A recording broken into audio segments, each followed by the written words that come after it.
What's up, guys? Don't forget to smash that like button, drop a comment, hype up the video, and if you're new here, hit that subscribe and join the family.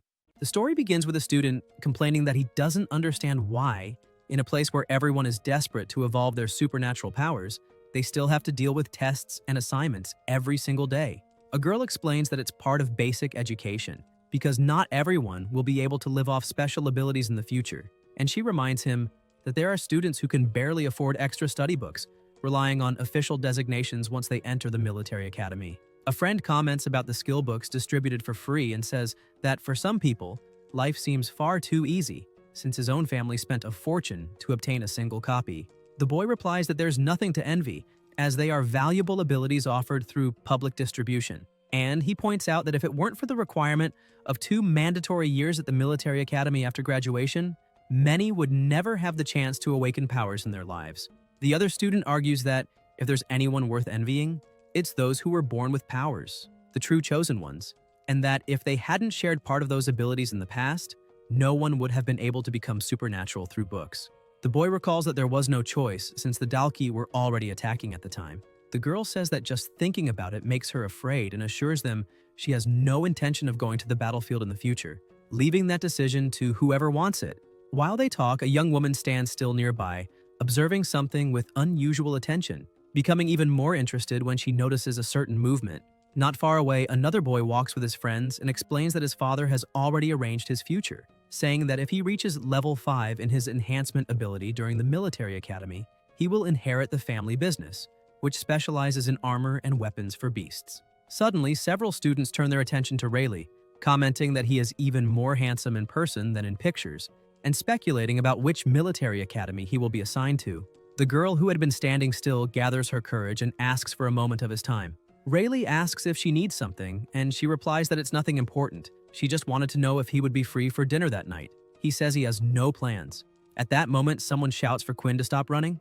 Quinn keeps running and raises his middle finger, asking if they can see how many fingers he's holding up, calling the others trash. The boys chase him furiously, saying he's asking to die. Quinn keeps the gesture with irony, claiming he's trembling in fear until he bumps into someone and falls to the ground.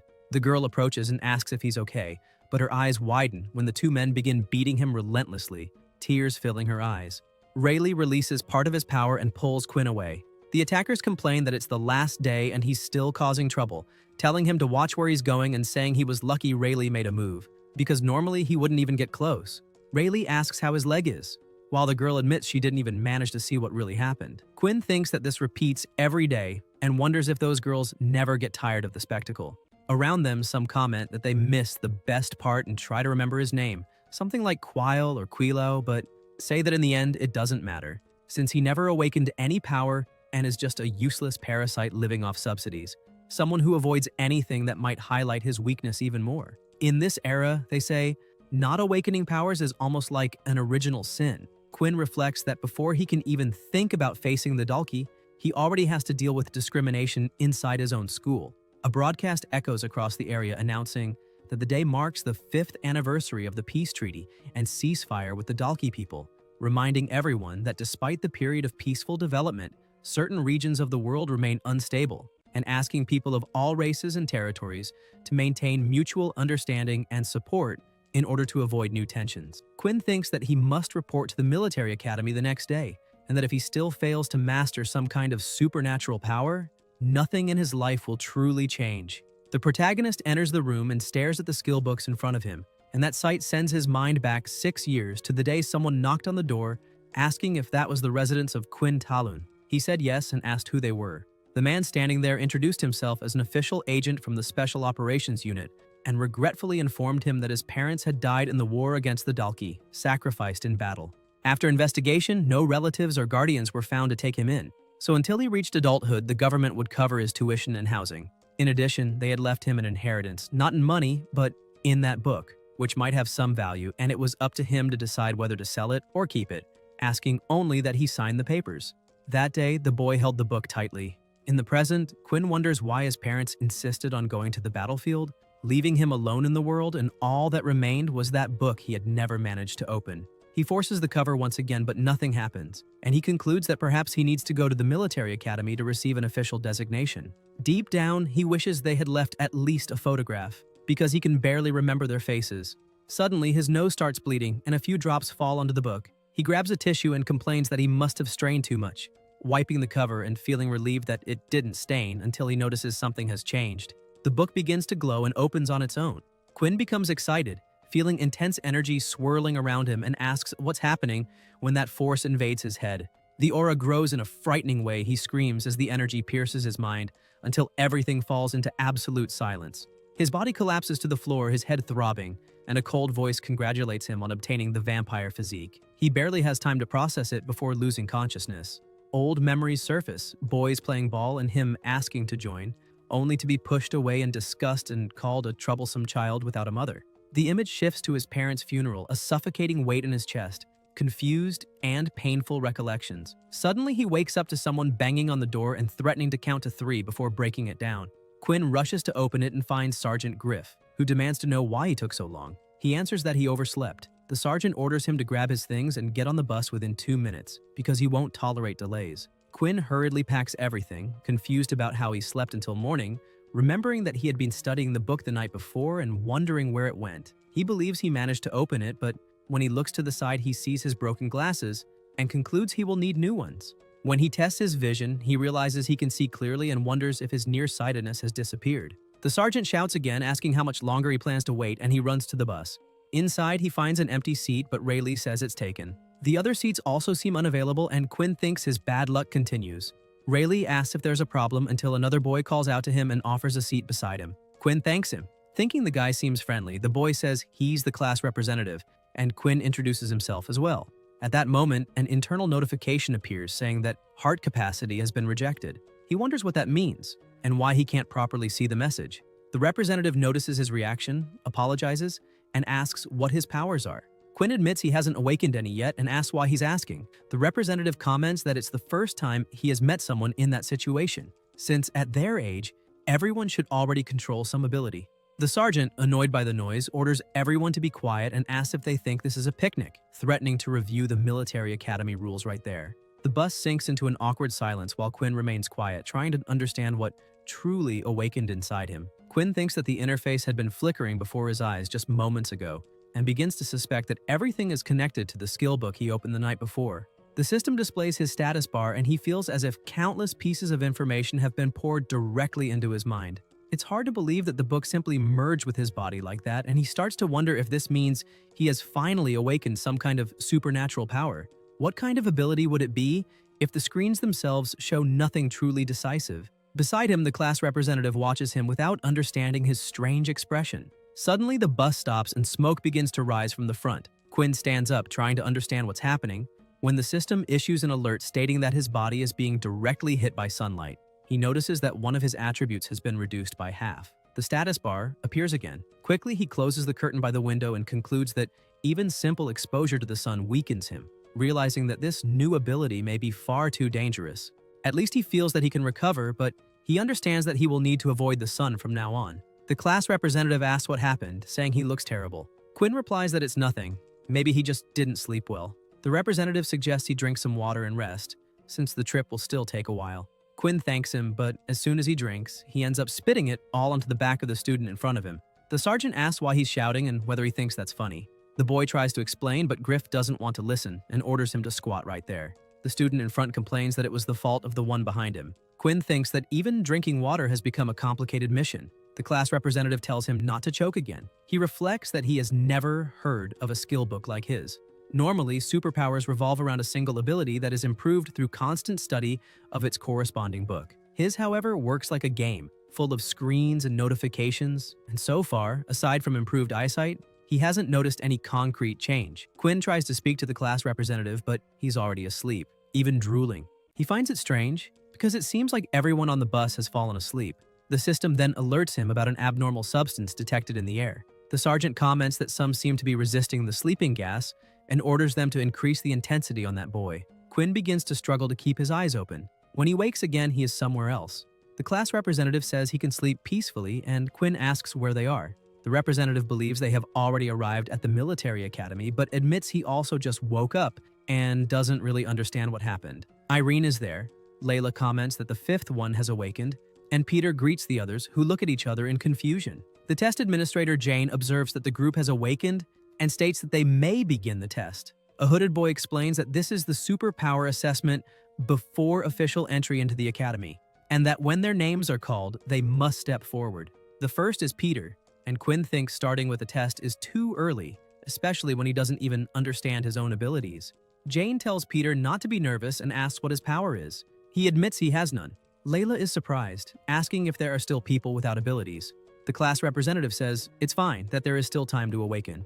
Quinn realizes he isn't the only one in that situation. Jane states there's no problem, that he can accept that for now and will still receive a superpower. Peter asks if it's being given for free. She answers yes and provisionally classifies him as a level 1 user, handing him a book to study in his free time and retake the test after learning to use it. Quinn notices a bracelet on his wrist and asks when that was put on him. Layla explains that everyone received one, that personal information is recorded there, and that it serves as an access card to the campus and to pay for meals. The class representative comments that it seems practical. Jane then calls Talon and he realizes it's his turn. The administrator asks what his ability is. Quinn notices that she already has his information on the bracelet, yet she insists on asking. He answers that he has no ability. A book is summoned before him and Jane states that he can also start with that.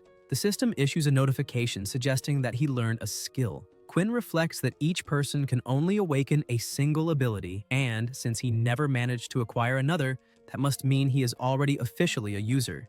He begins to consider whether that book could be converted into experience points, feeling a dangerous curiosity, but soon imagines the endless interrogation he would face if he did something out of the ordinary there. He decides to refuse and thanks her. Jane asks if he's sure, reminding him that the book is being offered for free and that if he loses this opportunity, he will have to figure everything out on his own. Talon replies that he understands and will handle it himself. The administrator asks for a moment and, through her communicator, reports that there is an unusual case, a student refusing to accept the skill book. A voice on the other side asks whether he belongs to the pure blood group. Jane replies that there is no sign of that since the records show no special talent nor the use of beast armor. The voice orders them to test his potential and, if he is just an ordinary person, to let him follow his own path, as the world itself will teach him. Jane returns, apologizes for the wait, and explains that since he refused the book, they will proceed directly to the test. In the arena, she instructs him to destroy 3 targets in the shortest time possible. Quinn feels weak, his vision blurred, imagining that sunlight is draining his attributes, but he decides to give it his all. He strikes the first target, and the recorded strength is 5. Jane thinks he is truly weak. He continues, enduring the discomfort of the brightness, and his agility also registers 5. The administrator declares the test concluded and states that his physical conditioning is equivalent to that of a level 1 user. Quinn notices that the numbers are identical to those displayed by the system, and concludes that if he manages to increase those internal attributes, he may also strengthen his physical body. Remaining under the sun, however, is unbearable. The next name is called. The class representative tries to encourage him, saying he still has 2 years to evolve. Quinn comments that for him, it is far more comfortable to remain in the shadows. Jane calls Layla and asks what her ability is. She answers that it is Nen. The class representative observes that she then possesses a supernatural power and admits he thought she was pure blood. Quinn asks what that means, and the representative explains that so-called pure bloods reject supernatural powers, believing that the current obsession with abilities has distorted society's values and deepened social division. Therefore, they dedicate themselves to developing beast armor and training the body to the extreme, facing the Dalki with human strength alone. Quinn understands that this is why he confused her, since he saw her using arrows made from beast bones. Layla completes the test and is classified as level 2. She protests, saying that at school she was considered level 3. Jane clarifies that her archery skill indeed reached level 3, but one of the targets was destroyed manually with an average power of 8, which lowers her overall evaluation. She adds that there will be many more testing opportunities in the future. Next, Irene is called. The class representative approaches and places a hand on her shoulder, but she demands that he remove it immediately. He tries again, and his hand freezes instantly. Irene warns that if he repeats that, it won't be just that. Impressed, the representative comments that it's an ice-type ability, which explains her cold and distant behavior. Jane confirms that her ability is ice and authorizes the test to begin. Quinn observes that one should not touch people without permission, and concludes that she is definitely not someone to joke around with. The representative tries to keep his composure, saying he is not the type to harass pretty girls, but Irene has already activated her power, freezing the targets in front of everyone.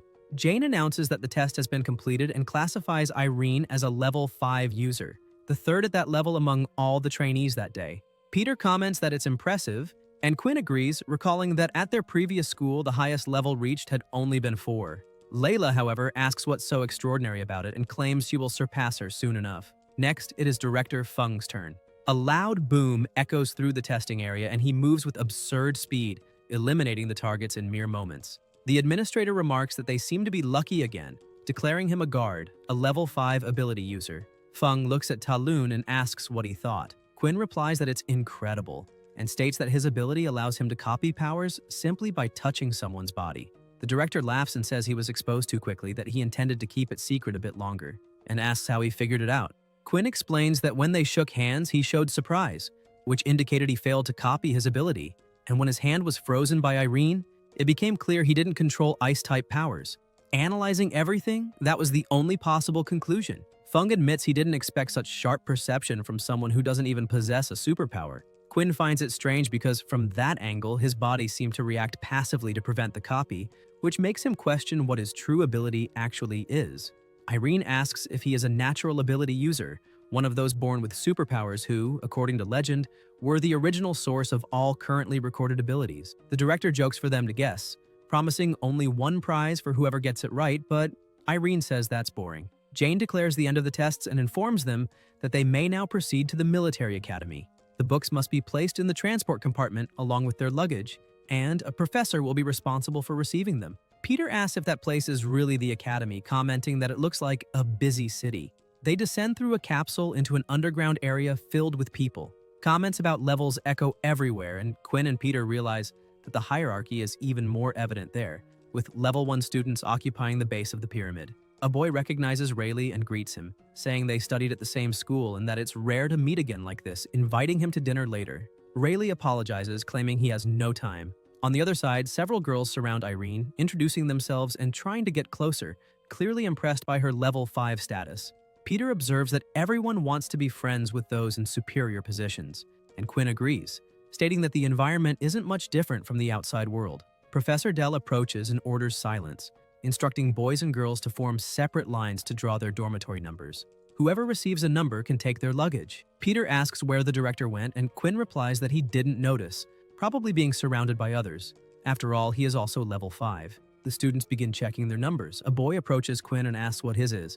Upon hearing that it's 12, he says he's lucky and suggests a swap so they can both benefit, grabbing his number and quickly leaving. Peter sighs, commenting that, as expected, no one wants to share a dorm with someone like him, and apologizes for dragging him into it. He soon adds that they shouldn't be discouraged since life at the academy is just beginning and everyone will have a chance to grow. Feng approaches and says he'll check who else is in dorm 23, like him. Peter comments that it's a coincidence. The director replies that it's destiny and that they'll have 2 interesting years ahead. Peter, moved, says it's good to know he doesn't despise him. Meanwhile, in another corner, 2 students talk about a dormitory that was robbed. One asks how someone could act so boldly and says they'll find whoever did it and recover what was taken. The other replies that if they manage to, it will be pure luck because the suspect is a level 5 user. Back at the dorm, Feng comments that they have the rest of the day free and asks where they plan to go afterward. Peter says he prefers to stay and study the skill book before anything else. The director agrees and asks about Talun. Quinn replies that he plans to go to the library, thinking he needs to understand his ability as soon as possible, and hoping to find material that helps him decipher what truly awakened within him. Feng says he'll go along, mentioning that it's been a while since he picked up a book and that it's the perfect opportunity, since he also needs to study a lot.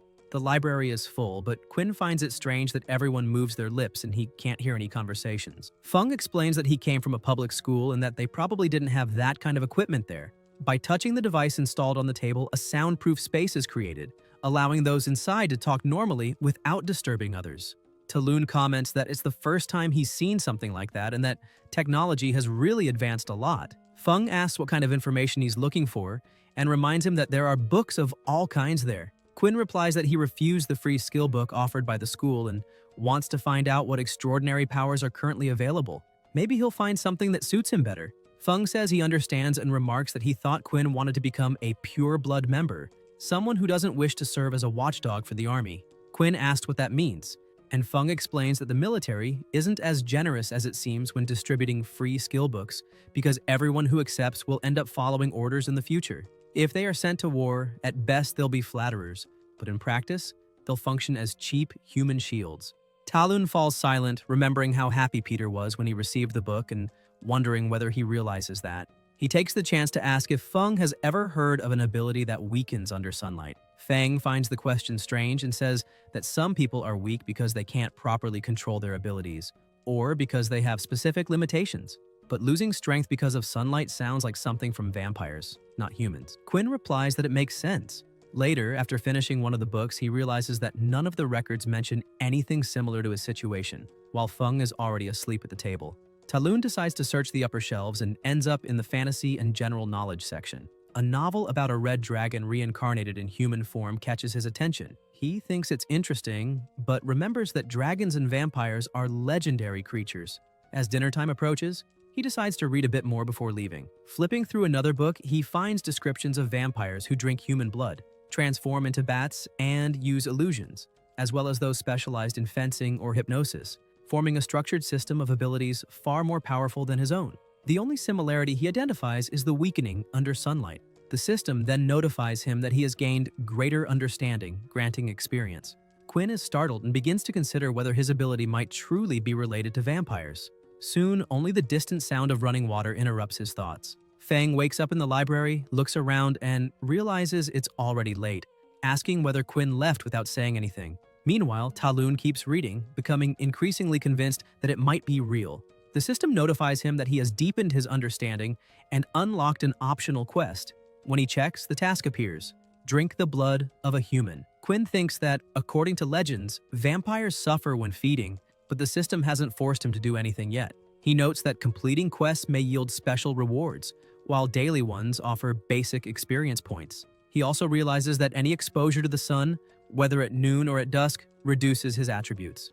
The status bar appears again. He calculates that by completing only daily quests, it will take about 3 weeks to level up, which is slow but inevitable, and he becomes curious about what changes will occur after evolving. On the other side of campus, Peter apologizes, saying he bumped into someone by accident. Quinn recognizes his classmate as a level 2 boy, pushes him, and states that apologies solve nothing, asking how he intends to compensate. Peter admits he doesn't have much money. The aggressor says he doesn't understand a word he's saying and threatens to beat him. Quinn watches the scene and thinks it's too much arrogance for someone at level 2. People who only intimidate those below them. Something truly disgusting. Talun steps forward and strikes him, saying he tripped by accident. The boy, irritated, asks if he doesn't watch where he's going. Quinn apologizes with irony and says he has a tendency to fall even on flat ground. The other notices he's also level 1 and complains that today he only runs into trash. If he doesn't want to suffer, he should pay properly. Quinn replies that he just arrived at the new school and thought it would take a few days before meeting someone who pretends to be tough, but backs down at the decisive moment. He didn't expect one to appear so soon. The boy asks what he's proposing. The system alerts that an enemy ability has been activated. Talun thinks about combat mode and wonders if he's really going to fight, but concludes it's the perfect opportunity to test his limits in a real battle. Besides, there's a reward of 50 experience points. If he wins, leveling up will be within reach. He declares that if the other wants a fight, he'll go all the way. Peter panics, asking if he's lost his mind provoking someone like that. The aggressor summons Tiger Claws and charges, but Quinn manages to dodge and counterattack. The boy is surprised, thinking he doesn't look like a level 1. Maybe his strength has already reached level 2, even if he fails in other attributes. Quinn assesses that it's a transformation-type ability focused on close combat, which gives him a chance. In the previous test, someone with Strength 8 was already classified as level 2. Without exposure to the sun, all his attributes show 10. He should be at least equivalent to level 2. In a direct clash, he won't lose so easily. Even so, the opponent manages to cut him, concluding that his agility isn't enough. He cuts him again, and Peter grows distressed. The system displays the health bar, and Talun calculates that the sun will set soon. The opponent charges once more, causing a violent explosion. Moments later, the system notifies status recovery. The boy is stunned, asking how he escaped at that speed. Quinn advances and declares that now it's his turn. The aggressor tries to negotiate, asking to talk, but Talun keeps going. The boy spits blood, severely injured. Peter watches in disbelief, asking if he truly has no power at all. Quinn smiles inwardly, recognizing the vampiric power. The system congratulates him for completing a mission, granting experience, an additional reward, and unlocking a skill. He realizes he unlocks something new and combat mode is deactivated. Peter, frightened, asks if the other will die. Talun tells him not to worry. He doesn't have enough strength for that. He only wanted to ensure they won't be bothered again. Peter admits he was terrified seeing him face a level 2 head-on. Quinn wonders if the scout ability allows him to identify weaknesses and decides to test it later. Peter notices his arm is still bleeding and suggests they go to the infirmary. Quinn realizes some system information remains hidden, perhaps visible only at a higher level, but notes that identifying blood types is convenient for a vampire. He catches himself wondering whether different types have distinct flavors and scolds himself for the thought. Peter insists they should leave before anyone notices. Talun agrees. The blood spread across the ground catches his attention. Peter asks if the wound is okay and suggests at least disinfecting it. Quinn replies that it's superficial and no longer bleeding, watching the cuts close on their own. Peter asks what happened, and he says he'll go to the infirmary just in case, to avoid infection. He needs to stop by the dorm first. Peter offers to accompany him, but Talun refuses, saying he can manage and asking him to check if the director has returned, since they separated and he might be worried. Peter agrees. Elsewhere, Quinn notices the wound has completely disappeared. The system informs him that HP has been restored and that his hunger has increased. He concludes the system heals his injuries through feeding and begins looking nearby for somewhere to get food. At the entrance to the training field, a voice comments that she finally found him. Inside the room, targets are pierced by successive arrows. Layla ends the training, saying that's enough for today, but then notices someone and wonders if that isn't the boy without extraordinary powers, asking why he came to the training center and whether he intends to redo the strength test. Talun selects normal difficulty and places his shirt in the corner. Layla thinks he must have been dissatisfied with his previous result, maybe too ambitious, and decides to watch. Quinn advances and strikes the target with a punch. Strength 10. Layla is surprised, wondering how someone classified as level 1 can achieve that. It's not only strength, he also demonstrates high agility. The targets remain static, and he continues attacking, finishing the test with agility 10. Talun realizes he eliminated all of them before his shirt even touched the ground. Layla begins to suspect he deliberately hid his strength and wants to understand why. In the academy cafeteria, students eat in separated groups. A bald boy blocks an empty seat to prevent others from sitting there. The girls comment that maybe it's better to leave. The boys retreat with their trays in hand, saying those inside are too high level and it's better to avoid trouble. Peter remarks that high-level students stay inside the restaurant while low-level ones remain outside. Quinn observes that he doesn't need to limit himself to his own group. He could socialize with people from other levels. Fang tells him to stop with that idea, saying he hates that stupid hierarchical mindset. They're friends and can eat in peace. Nothing is more important than filling their stomachs right now. Layla watches the scene from a distance. Later, in theoretical class, the professor explains that without the altruistic sharing of natural ability users, the New World Order would never have arisen. Although they live in relatively peaceful times, no one knows when war might resume. That's why they are at the military academy, to learn and prepare. There, everyone must strive to improve transcendent power, because level is the main proof of value. Quinn reflects that the Guardian ability is extremely convenient, since it allows copying high-level powers, and wonders whether copied abilities can be improved by the user himself. He decides to use the recognition ability to investigate further, and asks if it can be displayed. He asks Feng whether he can use Irene's ability at that moment. Feng laughs and says he's too perceptive, revealing a secret. Copied abilities reset daily, so unless he touches Irene again, he won't be able to use them. Talun concludes that seemingly perfect abilities always have hidden limitations and advises him not to try anything reckless, since Irene isn't someone easy to deal with. Feng thanks him for the concern and jokes that if he and Peter helped, he'd have less difficulty choosing whom to copy in the next test. Quinn apologizes, saying he can't help. Feng asks if he's still hungry, reminding him he just ate enough for 2 people. Talun comments that maybe he has accelerated digestion and begins worrying about the costs if it continues like that. Feng decides to go to the bathroom and arranges to meet later at the convenience store. Down below, some boys discuss that Rayleigh wants 50 points by the weekend. If they don't want to get beaten, they'll have to pay. They spot Quinn and Peter. Peter whispers that it's the boy from yesterday and that this time he brought accomplices. The others mock them, saying it's a coincidence to find the only 2 level 1 trash in the school without supernatural abilities. Peter asks if he came back for revenge. Quinn replies that it wouldn't make sense because if others found out, he himself would end up intimidated. The leader tells them to wait, asking each to lend 10 points, claiming they urgently need them and are being generous by asking only that. Peter says it's the maximum he can spare to cover his monthly expenses. Talun stares at the boy and asks whether he even knows him and why he should hand anything over, questioning whether he truly believes he'll give in so easily. The blonde who was beaten the day before is sweating coldly while the other two insist it's just alone and ask if they didn't hear the explanation. The blonde finally tells them to forget it, saying he already managed to gather enough. Feng steps in casually, saying he has plenty of points and asking why they don't borrow from him instead. He says he can lend them some, but the interest would be high, then asks if they really need it.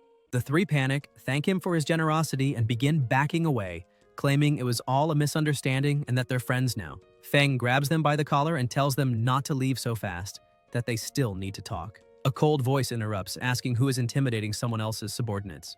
It's Mo, accompanied by Rayleigh. Quinn feels a dangerous aura and realizes his level is 6. The atmosphere falls silent for a moment. Mo says the subordinates may leave and they run without looking back. Feng comments that they should also go eat before the food runs out.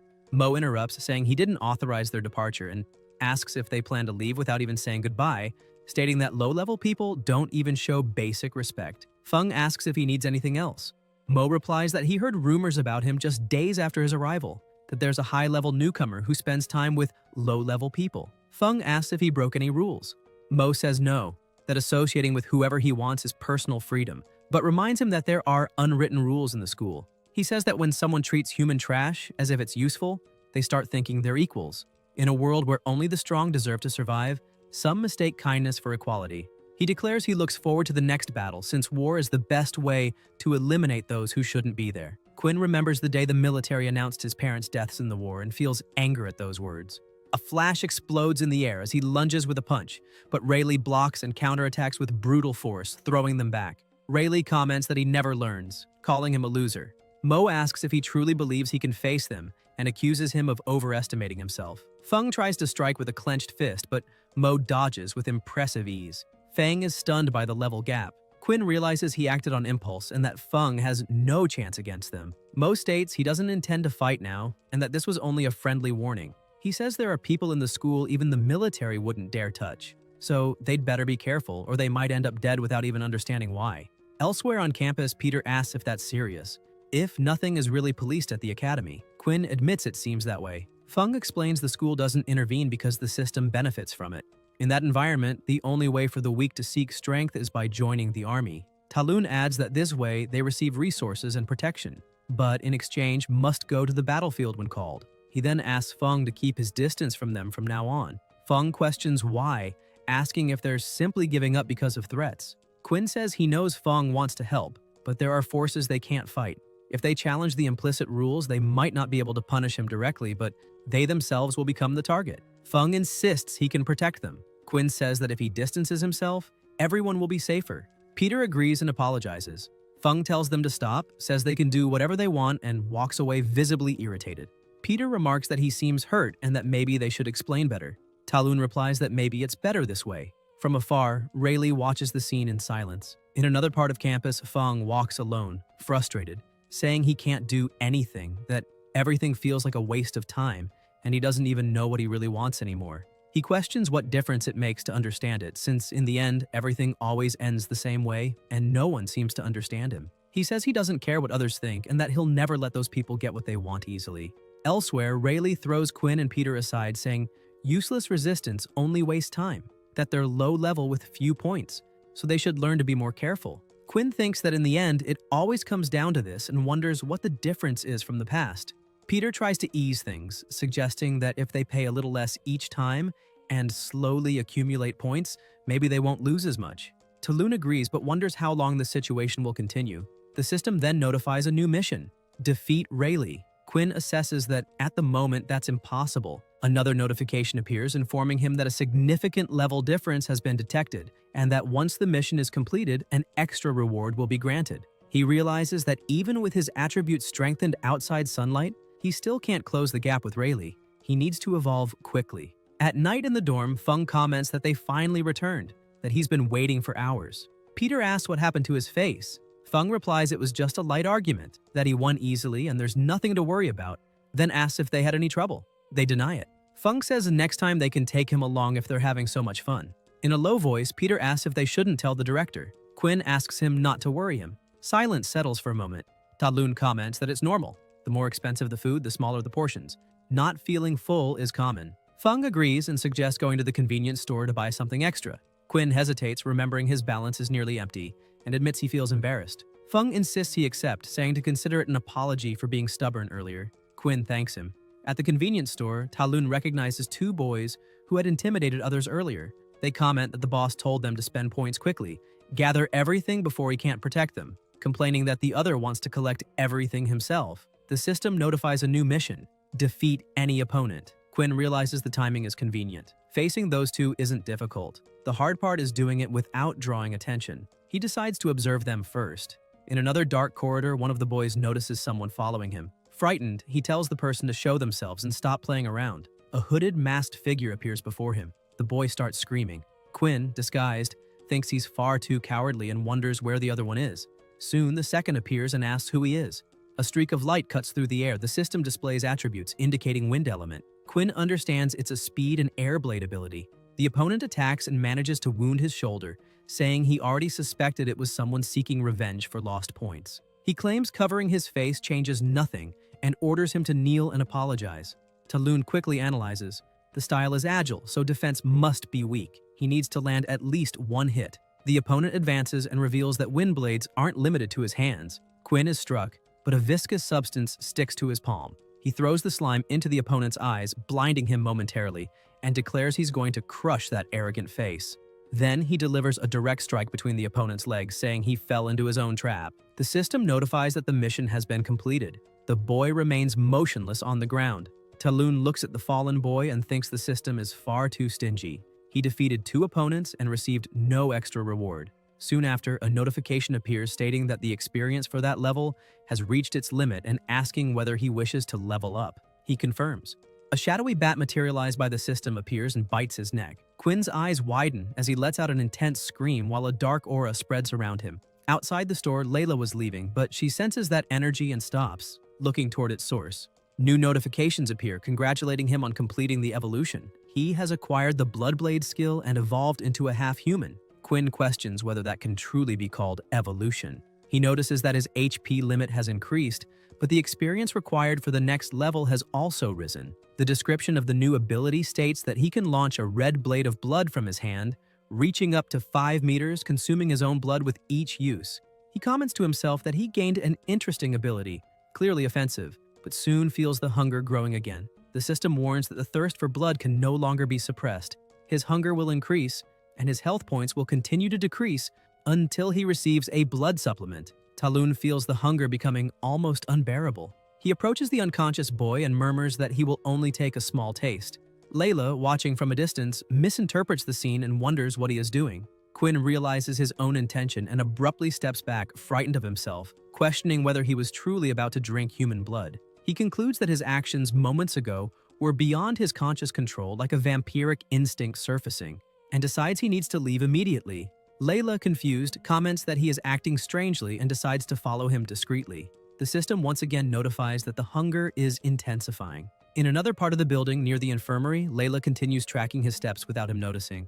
Layla watches him from hiding and begins to suspect he is injured and looking for treatment, not understanding exactly what he is searching for there. Quinn, meanwhile, rummages through the place in desperation, feeling he can no longer endure the growing hunger while the system fires repeated warnings. When his legs finally give out, Layla runs and catches him before he falls, asking what happened and whether he's sick. She realizes his body is extremely hot, almost as if it is burning. Talun breathes irregularly, leans toward her neck, murmurs an apology, and, driven by instinct, drinks her blood. Layla panics, begins to cry and asks what he is doing, but he only stops when the hunger is satisfied. She grows weak and collapses to the floor. Quinn returns to normal and realizes what he has done. The system notifies that hunger has decreased and health is regenerating. He panics, wondering if he has put her life at risk. He kneels, lifts her in his arms, and asks if she can hear him. Layla tries to speak but can barely make a sound. He notices there are still vital signs and decides to act quickly. He tells her to lie down and runs off to seek help, shouting that someone has fainted. In the infirmary, Layla wakes up. Dr. Haley comments that she is awake and that it does not seem serious, just a mild case of anemia. She prescribes supplements and recommends returning if she does not feel well. Confused, Layla asks what happened and whether she really fainted. The doctor confirms it and adds that her boyfriend was desperate, running around frantically for help. Layla is startled by the word boyfriend. Haley asks if that slightly curly-haired boy is not her boyfriend, since by the way he acted it seemed obvious. Layla replies that he is just a classmate and asks where he is. The doctor says she reassured him and sent him away first. Alone, Layla recalls the bite and begins to wonder whether he could be a vampire. Meanwhile, Quinn feels the hunger vanish and notices his attributes increased after consuming human blood. Lying on his dorm bed, he studies the system, which congratulates him for completing the consumption and strengthening his body. However, a new problem arises: how to obtain a stable source of blood. He admits he has never tasted anything so intense, and starts wondering whether her blood was especially good or if all would be like that. He worries about how to explain it if she tells a professor. He decides he must deny everything at all costs. He considers negotiating with her, perhaps offering something in exchange to become his stable source, but soon realizes he barely has money for himself. He concludes he might have to try his luck at the hospital again. The next day, the teacher ends class and reminds them not to neglect training their powers, as next week there will be combat practice and everyone must review the content and understand the rules. Feng asks what practical class is for, and the teacher explains, it is a group exercise without powers focused on basic combat. Quinn says he wants to eat first because his stomach feels strange and he might go to the infirmary later. Feng jokes that he really should get checked since he has never seen someone get hungry so quickly and says they will buy food for him. Talun reflects that yesterday he lost control and went to the wrong place. If he needs blood, he must obtain it properly, perhaps from the lab where freshly collected material is kept refrigerated. Suddenly someone grabs his arm. It is Layla. She demands an explanation for what he did the day before. Quinn pretends not to understand and asks whether they know each other. Layla tells him to stop pretending. She clearly remembers the bite in the infirmary. He replies it was a misunderstanding. He had a fever and a confused mind. Layla argues that is no excuse because he not only bit her but also sucked her blood. She says she cannot believe someone like that exists at the academy. Talun sighs and says that since she knows everything, there is no point denying it, but assures her he had his reasons. Layla says enough nonsense, that after what he did, it is obvious he does not want anyone to know. So Quinn asks what exactly she wants. She tells him not to be nervous, promises to keep her lips sealed, but demands one condition in return. Quinn asks what it is. With eyes shining in excitement, Layla says she wants him to turn her into a vampire too, and almost begs him to do it. Talun is completely incredulous and asks if she is serious. Layla replies that of course she is, and that he has no idea how excited she is. She explains that her father is a writer, and since childhood she has grown up surrounded by books, reading all kinds of fantasy novels. But her obsession has always been vampires. Powerful, mysterious, immortal beings wrapped in darkness and charm. She says she has always found them incredible and deep down always dreamed of becoming one, never imagining she would meet a real one. Quinn tells her to calm down and says, unfortunately, he must disappoint her because he does not have the ability to transform others.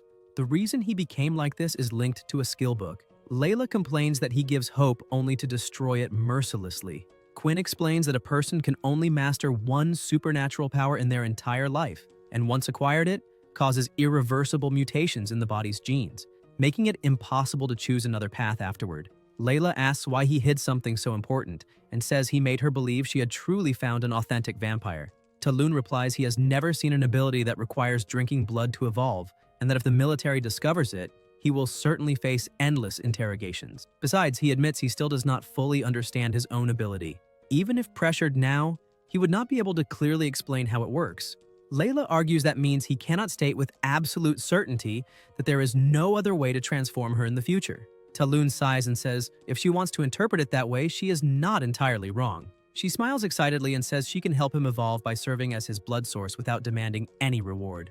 Only the possibility that if one day there is a chance he will transform her too. Quinn is perplexed and wonders how her brain works so differently from other people's. He says he cannot guarantee anything, but if there is any possibility in the future, he may try, as long as she keeps everything in absolute secrecy. At that moment, Peter appears calling him. Quinn asks what happened. Layla comments that it is the boy without abilities, and Peter says the guardian is in trouble. In another part of campus, a door is kicked open. Quinn asks how he is. Feng is injured, but several opponents lie on the floor covered in blood. Talun is surprised by the scene. Peter asks if he defeated them all alone. Feng merely looks at him coldly and walks away without answering. Quinn asks if those people were causing trouble because of him and Peter. Feng replies that if they stay away from him, everything will be fine. Layla notices he is bleeding heavily and insists they need to take him to the infirmary, but Feng, irritated, only stares at her and keeps walking. Peter asks where he is going and Feng tells them to stop bothering him. Later, Quinn asks Peter how Feng became so different so suddenly and whether something happened earlier. Peter says he does not know. Woden was supposed to train combat with him but was taken by older students along the way, and when he returned he was already in that state. Talun asks whether those students said anything to provoke him. Peter then looks at Layla and asks what the situation with her is. Quinn replies he ran into her by chance and that she is just enthusiastic. Layla says she only asked whether he wanted dinner and invites Peter to join. Peter declines, saying he will look for Woden again and that they should enjoy the meal. Quinn asks why she is being so sudden. Layla replies she still has important questions, and it is not convenient to talk with others nearby, so they should go quickly. She will pay because nothing is more important than eating. In the infirmary, Talun asks if she is really sure about what she is doing. Layla says yes and tells him not to be shy, just careful with his movements. Quinn asks what she intends to do. She answers that this is exactly how he bit her the day before. Talun insists he was not in his right mind, that he was driven by hunger and would never consciously bite her that way, besides considering it unhygienic. Layla asks if he thinks she's dirty. He replies that is not what he means, but if the teeth are not clean, the wound can get infected. Layla then tells him to aim properly at the blood vessel. The protagonist carefully collects her blood and says he finally managed it. Layla comments that he could have simply bitten her directly, it would have been simpler. Quinn replies that it's different this way. He can store part of it for emergencies. Layla says he is surprisingly thoughtful, and Talun answers that it's just the wisdom of someone who has always had little. Layla suggests that if he is really short on money, he could sell the ability book, since even someone without recorded value in the ability book could still guarantee food and clothing for half a lifetime. Quinn replies that he would love to, but the book disappeared when he opened it. He cannot share it because it fused with his body. He says she might not understand, but that is exactly what happened. Layla asks if something like that is even possible. She explains that there are still many secrets about supernatural powers that have not been revealed. They do not even know how natural ability users create books from their own power. Perhaps the vampires of legend are just users like him. If he develops his abilities to the fullest, maybe he will truly become a real vampire. Quinn says that as long as she is happy, that is enough. She asks what it tastes like. Talun thinks that taking only that amount will not harm her body, and that now he needs to find a proper place to preserve the remaining blood. He comments that it is sweet, surprisingly pleasant, nothing metallic like he imagined. He realizes his sense of taste has changed. He understands that absorbing blood restores HP, and that depending on the target, it can enhance different attributes. He regrets not having drained the blood from the two boys the day before. Now he will need to test it on someone else to confirm his theory. Layla says that when she saw his frightening smile, she already knew he had made a new discovery. Quinn confirms and thanks her, saying he now has a new direction. He suggests returning to the library, but Layla asks to wait since he's already satisfied while she has not eaten anything yet. Talun says they should eat first and jokes that fasting blood usually has higher sugar levels. Layla asks if he can really sense that, and Quinn replies that he was just joking. Hidden nearby, Feng watches from a distance and murmurs that she forgot him far too quickly, that she belongs to him and he will not allow anyone to hurt her. Sitting on his bed later, he tells himself that Guy is dangerous, that it is visible just from his eyes, and questions why she walks around with someone like that, saying the little one will end up hurt. He keeps talking to himself, saying maybe he is exaggerating. He does not care if he hurt feelings, but that does not mean Quinn can get too close. He makes it clear that if anyone dares to touch him, they will not be forgiven. Peter enters the room and asks whether the director has returned and why he is arguing with himself. Feng asks if he came back and wonders who else he would be talking to. Peter says he heard clearly. Feng brushes it off, saying maybe he was talking in his sleep and suggests they go eat something since he is starving. Those delinquents delayed him so much that lunch turned into dinner. Peter asks what they did to him and says he seems strange today. Feng laughs and says nothing serious happened, they just irritated him a little, but he is used to it.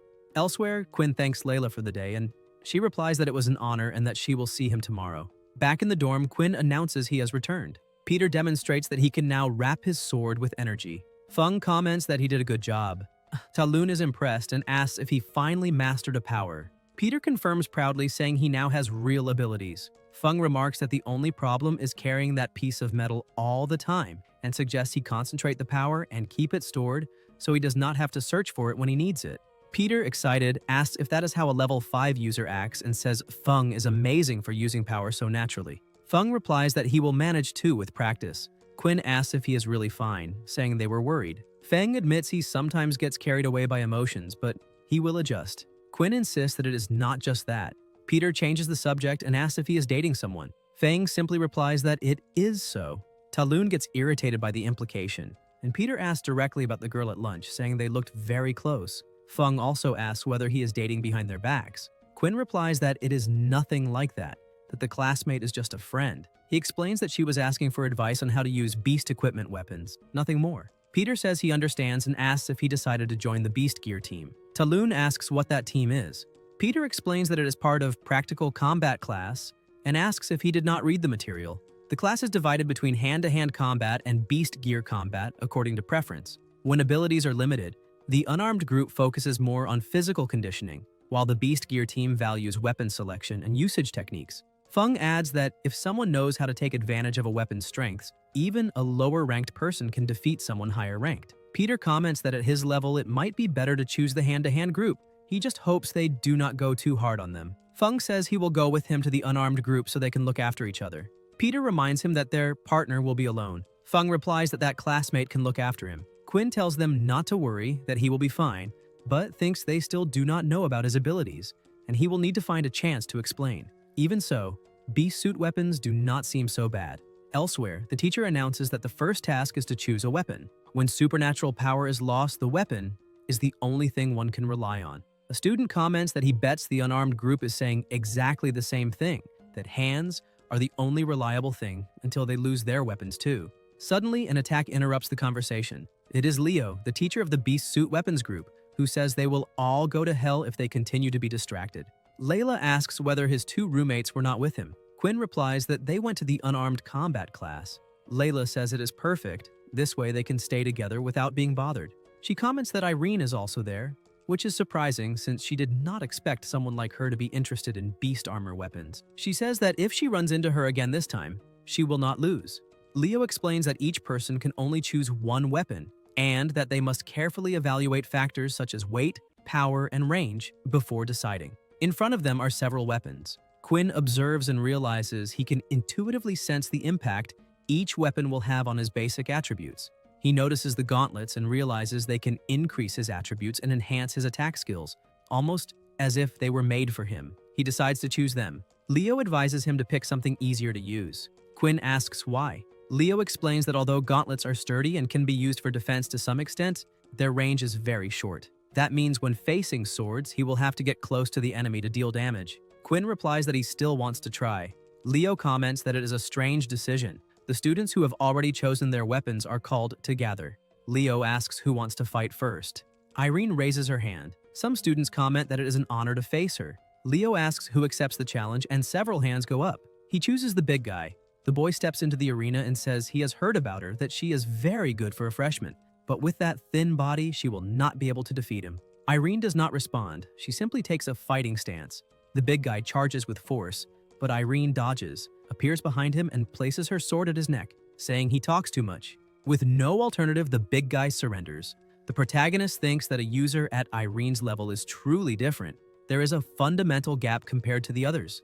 No wasted movement, no misstep. The fight was almost elegant, as if every gesture had already been calculated before it even happened. Layla comments that she can easily handle opponents at that level and asks why Irene still feels the need to show off. Leo says it was an excellent demonstration and then tells everyone to check their bracelets, explaining that they will automatically pair each student with an opponent of similar level. Once the pairing is complete, they can begin free practice. He warns that he will be watching and that they must stop before causing fatal injuries. Quinn looks at his bracelet and notices his opponent is level 3. He wonders whether he can already fight someone at that level. Someone shouts in the background that a level 1 against a level 3 is a joke, that at this rate he will only be able to train with people who have no ability at all. Two boys say they were also paired with level 3s and that they will watch his incredible performance first before starting their own fights, since this should end quickly. Faye tells everyone to move aside and says he will finish this quickly, that they can hurry up and start without dragging it out. Talun realizes they truly are not taking him seriously. Some people comment that it is that guy without supernatural powers, that he is also participating in practical class, and say it is lucky they were not paired with him because they were afraid of hurting him. Layla observes that his opponent is level 3 and asks whether he can handle it. Faye says it is nothing special. Some students notice Quinn's weapon and say it looks intimidating but is completely impractical, especially against that nearly 2-meter sword Faye is holding, with which he will barely be able to get close. The protagonist thinks the timing is perfect. In the last few days, he has depended on daily missions to level up, and the progress is far too slow. Now it is time to truly push himself. He says to begin.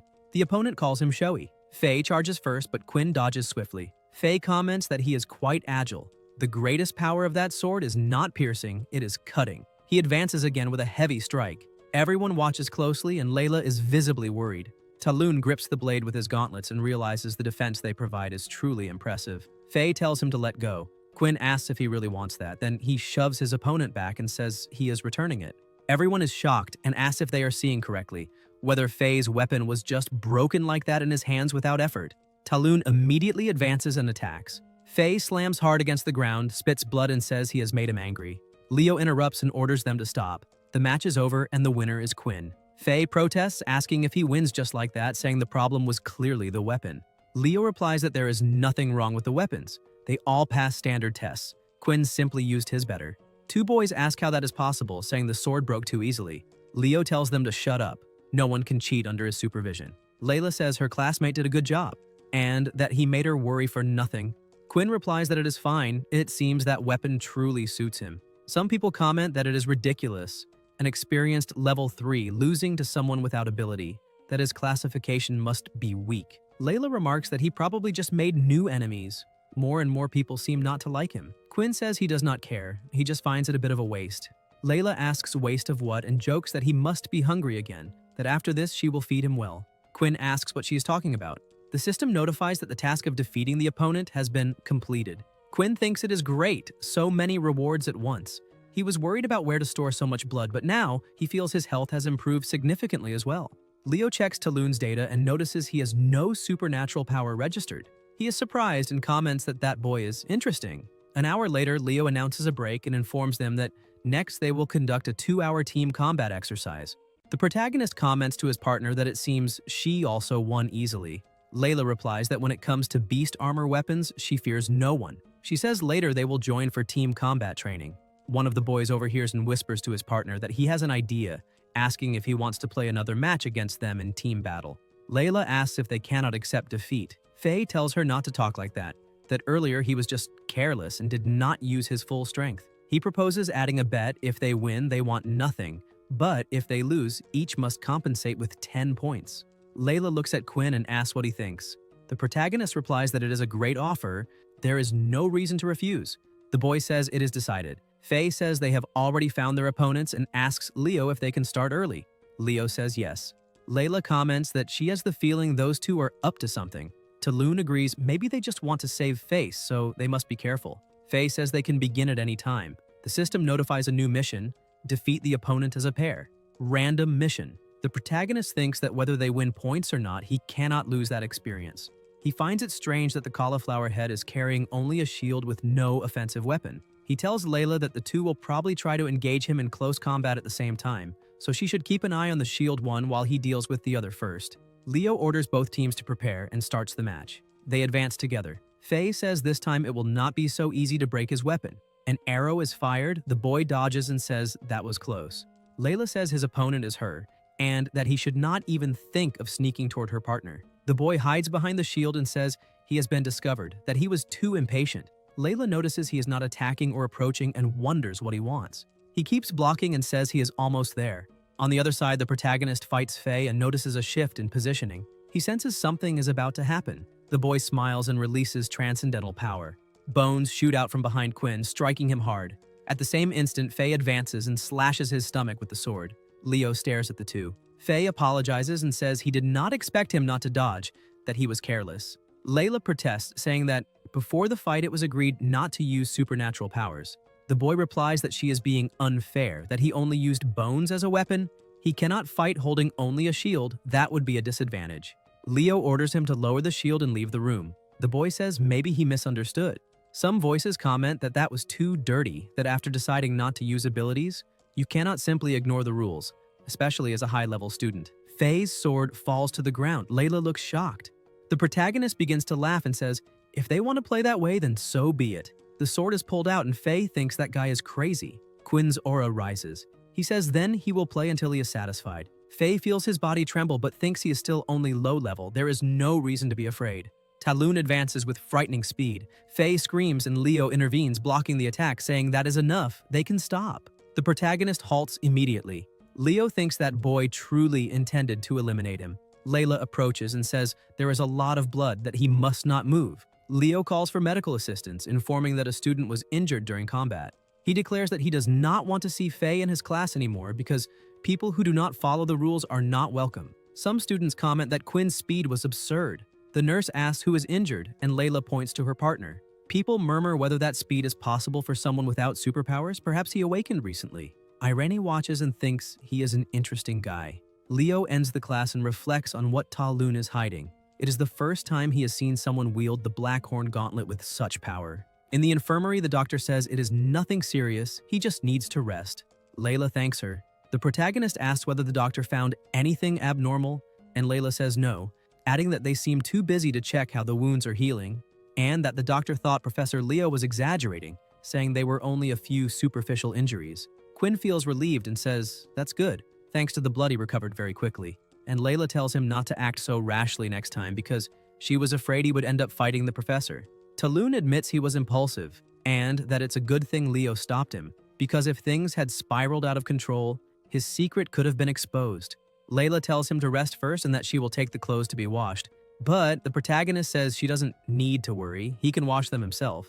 And she replies that he shouldn't be so formal because if the blood dries, it won't come out later. And Quinn remembers that his underwear is in there too.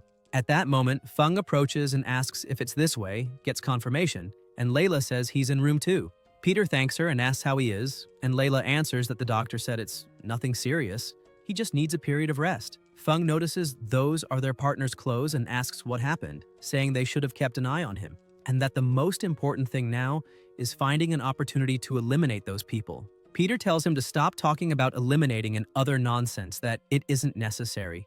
Layla asks who he is talking to, and Peter asks if he is okay. Suddenly, Feng loses control, lunges, and chokes Layla, demanding to know what she did to his partner. Layla says she did nothing, and Peter tells him to stop and let go, that they can talk like civilized people. Feng tells him to shut up and says not to call him Woden. Layla starts channeling power in her other hand, grabs her weapon and strikes his leg, forcing him to release her. She says he irritated her and warns him that if he touches her again, it won't be so simple. Peter insists she is also their partner's friend and that she wasn't the one who did anything to him. Feng says he needs to teach that brat a lesson, but then shifts tone, saying maybe he was hasty, that he only wants to know what happened to his partner. Layla replies she has nothing to say to him, and that if he wants answers, he should ask directly in Quinn's hospital room. Peter apologizes and says he's normally not like this, that his behavior has been strange, and asks if he is all right. Feng says he is, but then starts muttering that she might be deceiving everyone, that maybe they shouldn't trust so easily,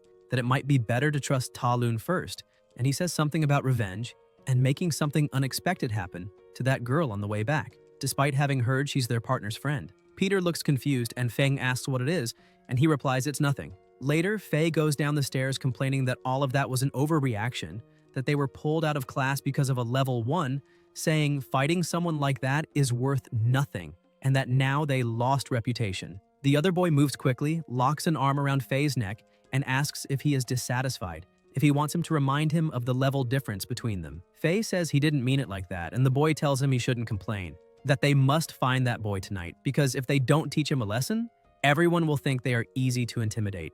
At night, a voice comments that it went too far and asks how they could do that, and someone replies that they will settle the score. In the hospital, the protagonist says there's no point dwelling on it. The teacher already expelled them from class, so it shouldn't happen again. Peter agrees, saying that's right, and Feng says that next class they will go together so they can watch each other's backs. Quinn says it's fine, that he can't always protect them, and that in the end, they still have to rely on themselves, adding that fortunately that course is very suitable because it allowed him to learn many new things. Peter says he also learned a lot in hand-to-hand class. Ta Lun then asks Feng what happened to his injured leg, and Feng says it's nothing, just a small scar from training, nothing to worry about, adding that first he's going to the bathroom because he's been holding it for a while. Peter lowers his voice and says that actually Feng has been acting strangely lately, his emotions swing too much, and he often talks to himself. The protagonist asks if it's happening again. Peter confirms, saying that just now he got agitated and argued with Layla because he was worried about Quinn's health, and that's how she ended up hurting his leg. Ta Lun says it doesn't surprise him and asks how she is. Peter says it's nothing serious, she just got a little scared. Quinn sighs and says it's good she's fine. For now, he will pretend he knows nothing to avoid more trouble. Peter admits he really doesn't understand why Warden is suddenly like this, and asks if it could be some kind of psychological issue. The protagonist says that possibility can't be ruled out and that he will try to find a chance to ask the doctor later. Feng returns and says it's getting dark, asking if they shouldn't leave. Peter asks if he went to Zhengxi today. Quinn says yes and that he still needs to stay in the hospital for 2 days under observation, thanking them for coming to visit him. Feng says they'll leave first and asks why he's thanking them, after all their brothers, then asks what they want to eat tonight, that he's paying. Peter asks if he's serious and suggests rice with pork ribs. Hidden nearby, Faye says he got a scare, that it's a good thing he didn't walk in directly, he almost bumped into that big guy, and the other boy asks what he's afraid of, saying that even if they found him, the two of them could beat him, but they must act smart, luring the boy somewhere without supervision before attacking. Faye notes that he left and says they can follow him. In the corridor, some patients complain that dinner is awful, and the nurse replies, asking if they think they're still at home with someone cooking for them every day, reminding them he's only there to ensure they take their meds on time. The protagonist goes up the stairs. Faye sees that direction leads to the rooftop and says it's perfect that he will follow him, circling around to wait for the signal so they can corner him together. Faye keeps following and asks where he went. Quinn appears with a terrifying aura and asks if he is looking for him. Faye turns and Talun lunges with his mouth open toward him. Meanwhile, the other boy, Hidden, complains that his partner still hasn't sent a message and asks why it's taking so long. He climbs to the rooftop and is met with the scene. Faye is covered in blood, and the protagonist is over him. The boy shouts for him to get off. Quinn looks back with a disturbing smile. The boy attacks, but Talun dodges quickly and appears behind him. The boy thinks the movements are far too fast, tries to hit him again, and fails. The protagonist counterattacks with brutal power. The boy is terrified but tries to react, ends up jumping back after grazing his arm and says, that was close, that if he didn't have that defensive measure, he might not have endured. Now he decides to attack with everything and says Quinn should be ready, only to notice that Quinn's wound has already fully healed. Talun keeps releasing his power and advances again. The pressure around them increases, and the boy realizes his bone sword has shattered. The protagonist doesn't stop attacking. The boy thinks the power and frequency of the strikes are far too high, he can't withstand it. Quinn throws him away with impressive force. Moonlight illuminates the rooftop and the system notifies that he defeated 2 opponents, mission completed, blood replenished to maximum, and displays the status bar. A nurse approaches the rooftop and asks whether Helen isn't on duty that night, wondering why she is there. Another replies that she said her boyfriend rarely returns from the front line and wanted to go out on a date, so they swapped shifts. The woman comments that she is very kind, but then the nurse looks horrified upon seeing the 2 bodies covered in blood, saying they are still breathing but need help. She calls emergency to the duty station, reporting that 2 unconscious people, suspected of having been attacked, were found on the roof and that a doctor and guards must be sent immediately. Quinn thinks that going down the stairs now means risking being discovered. They could keep hiding there, but it will be even more troublesome when the guards arrive. Hidden, the protagonist doesn't know what to do until Layla approaches and asks why he's hiding there. Quinn immediately covers her mouth and asks what she is doing there. Layla replies that she almost lost her life, saw him hiding across the street and came to look for him. Talun asks about across the street and whether she flew over, and Layla shoots back asking if he wants to try it with her himself. The guard team approaches quickly and orders everyone to spread out, observe the scene, and secure all exits. The protagonist tells her to get him out of there, but Layla asks him to wait. The 2 jump together and Quinn asks why she didn't fly earlier. Layla replies that she told him to wait, activates her ability, and begins to float. Talun is impressed and she tells him not to move. They return to the room. Layla breathes in relief and comments that she can handle 1 person, but carrying 2 is already her limit. The protagonist admits he didn't expect the ability to be used that way. Layla then asks if he can explain what is going on, and Quinn says it's a long story. Later, in the same place, Layla comments that it's those guys again, more annoying than flies, and asks what the plan is if they reveal the secret. Quinn tells her not to worry. Even if they saw his face, there's no proof it was him, and talking about it would practically mean admitting defeat, so it's unlikely they will. He says he's not worried about himself and asks what is going on between her and the director. Layla calls him a lunatic and tells him to be careful because that guy definitely has a serious problem. The next day, Talun walks thinking the situation is truly serious. He remembers what Layla said about sudden personality changes and him talking to himself, suspecting some kind of mental issue that worsens when provoked, making his actions uncontrollable. Quinn wonders whether the director has some disorder and if it could be related to supernatural abilities. Someone approaches. Talun recognizes the boy and asks if he's being too polite today and if he needs something. The boy replies that he came to apologize for what happened yesterday, says he heard him during training and that after reflecting, he realized his behavior was excessive, so he thought it best to sincerely apologize.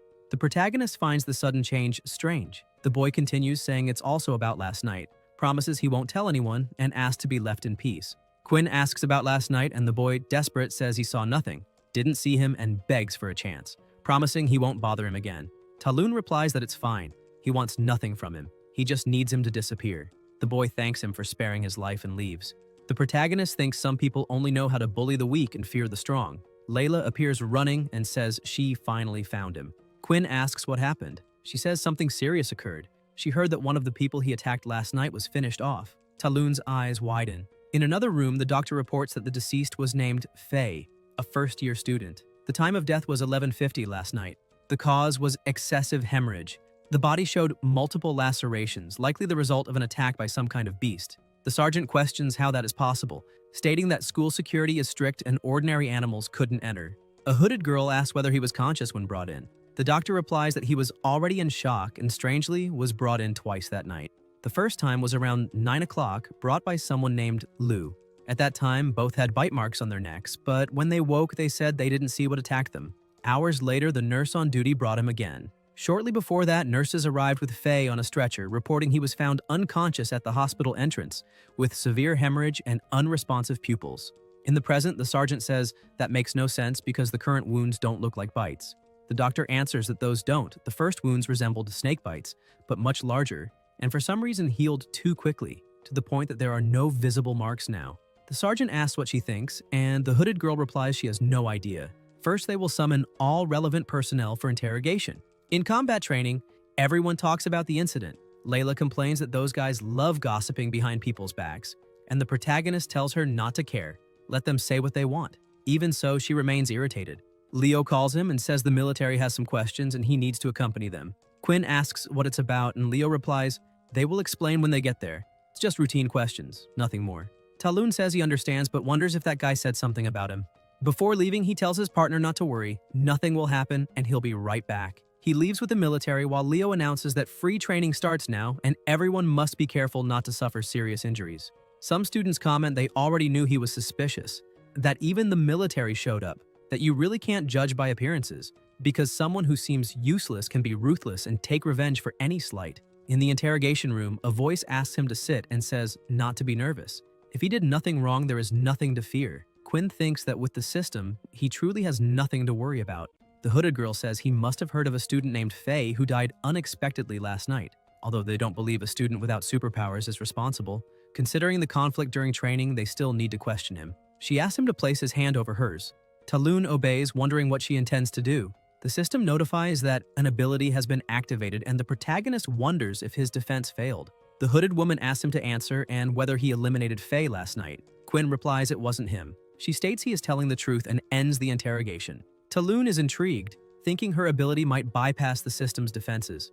The sergeant declares he is innocent and may return. The protagonist asks if it's already over, and the woman confirms, thanks him for his cooperation, and apologizes for taking his time.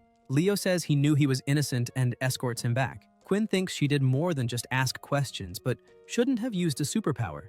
The hooded woman comments there are no more leads for now.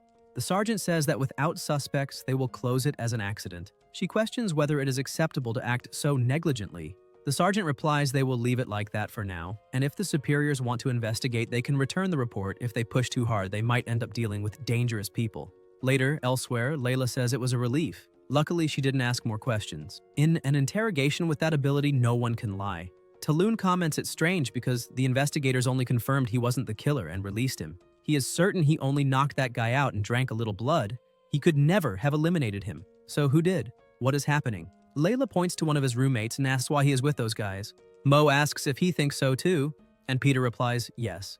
The protagonist says that Peter must have been threatened by them and that they should wait for him himself. Layla says to wait and that his other good friend went there as well. Fung approaches and asks if his partner has any problem. Rayleigh asks what this guy is talking about, and if he's with himself, how could there be any problem? Mo calls out to Peter. Fung says they're going to have lunch together, and Rayleigh replies that he's very annoying, asking if he didn't see that they already ate together, questioning whether he can walk with him, whether he can't have other friends, or if he started treating him like a priority. Mo says it's fine, they've already finished eating, and he can give the loofah to the classmates who still need it. Rayleigh says he's so helpful. Fang calls for his partner, and Peter says he's there of his own free will. Rayleigh tells them not to mind him and that later they should check the VR training capsules. Mo says that's a good idea and asks if he's tried it yet. Peter replies that he hasn't. Fung asks if the partner next to him saw that too and says he thought Peter was in trouble. But he said he was fine and doesn't mind him making new friends, though those people don't seem kind. Quinn says he thinks the same and that they'll properly ask him about it tonight in the dorm. Layla asks if that's really so and says she feels that he does mind others making new friends. Feng says he knows there are some misunderstandings between them and wants to apologize to her. Layla replies that there's no need, and that if he truly feels sorry, he should just keep his distance from her. That's her only wish. Talun says he knows he has his own difficulties, but they're friends, and whenever he needs to, he can talk to him. Feng says he always wanted to explain things to them, but was afraid they wouldn't accept it. And tonight, when Peter returns, the three of them will sit down and talk about it. The protagonist agrees. Layla says it's touching, a matter of brotherhood, and asks if he's going to tell them the secret as well. Quinn tells her to take it easy, but that night, Quinn waited until dawn and neither of the two returned. They didn't answer calls or reply to messages. Maybe something happened. Talun thinks class is about to start and that if they're still missing, he'll report it to the military. A voice tells all first-year recruits to head to the auditorium. People are confused and ask about the auditorium, whether it's some temporary event since they've never heard of it. Skipping class isn't a big deal. They wonder what's going on. Layla says not to overthink it and to go see. The protagonist says he doesn't know, but since the director and Peter didn't return last night, he's worried it's related. They enter the auditorium. The people, still confused, ask if the seniors are performing or if they're officers, saying it looks more like they're there to listen to some lecture, and that being brought to a lecture means they've been noticed, which is considered an honor. Layla says this isn't right. There isn't a single teacher there. Quinn says something is strange and that at the front are all the seniors. He wonders why Rayleigh is among the second-year students. Mo tells everyone welcome and says he prepared something special for them today, something they can look forward to. Everyone knows that the school has precious traditions, and those traditions have lasted until today because they serve a purpose. But some freshmen consider themselves superior, even try to challenge them, and today he is there to show what happens to those who refuse to obey the rules. Irene watches suspiciously. Mo says these are the consequences. Everyone looks frightened and asks what's happening and whether the instructors know about this. The protagonist and his partner look horrified. Feng has his arms tied, unable to break free, covered in blood. Mo approaches him. Someone calls out to them. Mo says not to misunderstand. He is willing to teach those who know how to listen. He reminds them there were two major turning points in the war between humans and dark elves. The mass awakening of supernatural powers and the technological advance that integrated beast crystals into weapons. What he holds is a Class 1 beast crystal. When activated, it releases power, and the higher the quality of the crystal used in the weapon, the greater the force released. He says today they will learn how to activate and use these weapons. The protagonist wonders how he dares to gather everyone in the auditorium and do this so openly. Whether he is not afraid the academy will investigate and hold him responsible. At that moment, someone approaches and asks if he may interrupt. He wants to know which professor was assigned to teach them, because even if authorized, first-year students should not be learning that. He also asks what happened to the student who was tied up. Rayleigh rushes forward and strikes him with a blow accompanied by a roar, saying that pests like him need to learn to keep quiet. Mo asks if there are any more doubts, and silence takes over the place. He raises a crystal and explains that everyone must focus their attention on that sphere. Imagine it as part of their own body and infuse it with power. When the color changes, it means the activation was successful. After that, they just have to throw it and hit the target. A girl looks frightened and asks whether the target could be the classmate beside her. A voice tells her to be the first to demonstrate. The girl grabs the crystal but says she can't do it. Mo sighs and says she only has one chance. If she fails, there will be no second opportunity. He throws the crystal at her himself, and the girl spits blood while her partner reacts in panic. Mo asks what is wrong with freshmen, says he already explained everything and they still didn't understand. When he tells them to do something, they must obey. Rayleigh orders them to hurry up. A boy answers yes. Mo says he hopes he does well since everyone is watching. The boy, as he throws the stone, apologizes, but the crystal hits Feng squarely, making him spit blood. Mo laughs and says it's that simple, asking who will be next. Layla whispers that those bastards are shameless. They need to find a chance to escape and inform the mentor, maybe look for Leo first, since he wouldn't stand by in the face of this. Mo asks again if no one will volunteer, then says he will choose someone at random. Layla asks what her partner is doing, and the protagonist says to let him go first. He wants to test it himself. Mo comments that roommates from the same dormitory make things more interesting and tells them to hand the crystal to him. Rayleigh complies. Quinn smiles in a strange way. Some whisper, asking what that means. Whether they weren't friends. Whether he is trying to win the sympathy of the second-year students. They say the attitude is disgusting. Mo tells him to hurry and not care about what others think. Talun analyzes the situation and concludes they need to eliminate those people as soon as possible. The most problematic is the Class 6 individual, and Rayleigh, Class 4, is also a threat. Besides that, there are 8 second-year students around, 2 of them guarding his partner. Despite the numerical advantage, they all show signs of unease. They need someone to take the lead. The protagonist assesses the situation and concludes that the strongest among them is Irene, deciding to take a risk by betting on that. Mo asks what he is waiting for. Quinn apologizes, says he hasn't gotten the hang of it yet and that he will try again. Some begin to mock him, saying people without abilities are a burden, that he can't even activate a weapon and should just give up. The system notifies Class 1 Beast, Gear Weapon, Beast Crystal Orb. Talon wonders whether it can also be activated by the system. Then he activates it. An intense energy begins to envelop the crystal. Mo's eyes widen at the glow and he realizes the orb has been fully activated. He wonders how that is possible if Quinn has no ability and is only Class 1. Quinn says that before anything else, he wants to say a few words. He asks why everyone desires supernatural powers, why they train desperately every day, if it isn't to protect the people around them. Then he hurls the sphere at one of them. Mo shouts, asking what he thinks he is doing, and orders them to grab him. The protagonist dashes off running. Rayleigh chases him, saying he truly never learns, asking if he thinks he can escape. Quinn throws the crystal again but ends up hitting other people. Rayleigh comments that the second-year students are useless. Mo orders everyone to capture him and not let him escape. Layla questions why they should obey just because he uses violence. Mo replies that in that case, he won't hold back either, and anyone who refuses can be attacked. Suddenly, an absurd power is unleashed. Everyone is startled. A voice says she didn't want to get involved but was attacked first. They ask who it is. It's Irene, already in a combat stance. One of the boys says he recognizes her, Class 5 Ice user, that her element neutralizes his. 2 of them charge together. Irene blocks the attack. One comments that she can manipulate water, asks about rocks, taunts her saying she thinks she can face everyone alone. Another attack comes, but the boy barely dodges. They are arrows. It's Layla declaring that Irene is not alone. The auditorium turns into chaos. Peter runs forward, consumed by guilt. Earlier, Peter had asked why they went to the auditorium instead of the virtual reality booths. Mo replied that someone had been following them the whole time and pointed at Feng. Feng apologized for involving his partner and told him to leave. Mo asked if he was trying to get away and said they had dared to touch his people before. They were there to settle scores. Feng said if there was a problem, it should be settled with him and not touch his partner. Mo threw him to the ground and said he wasn't needed there, that if he didn't want to lose his life, he should stay quiet.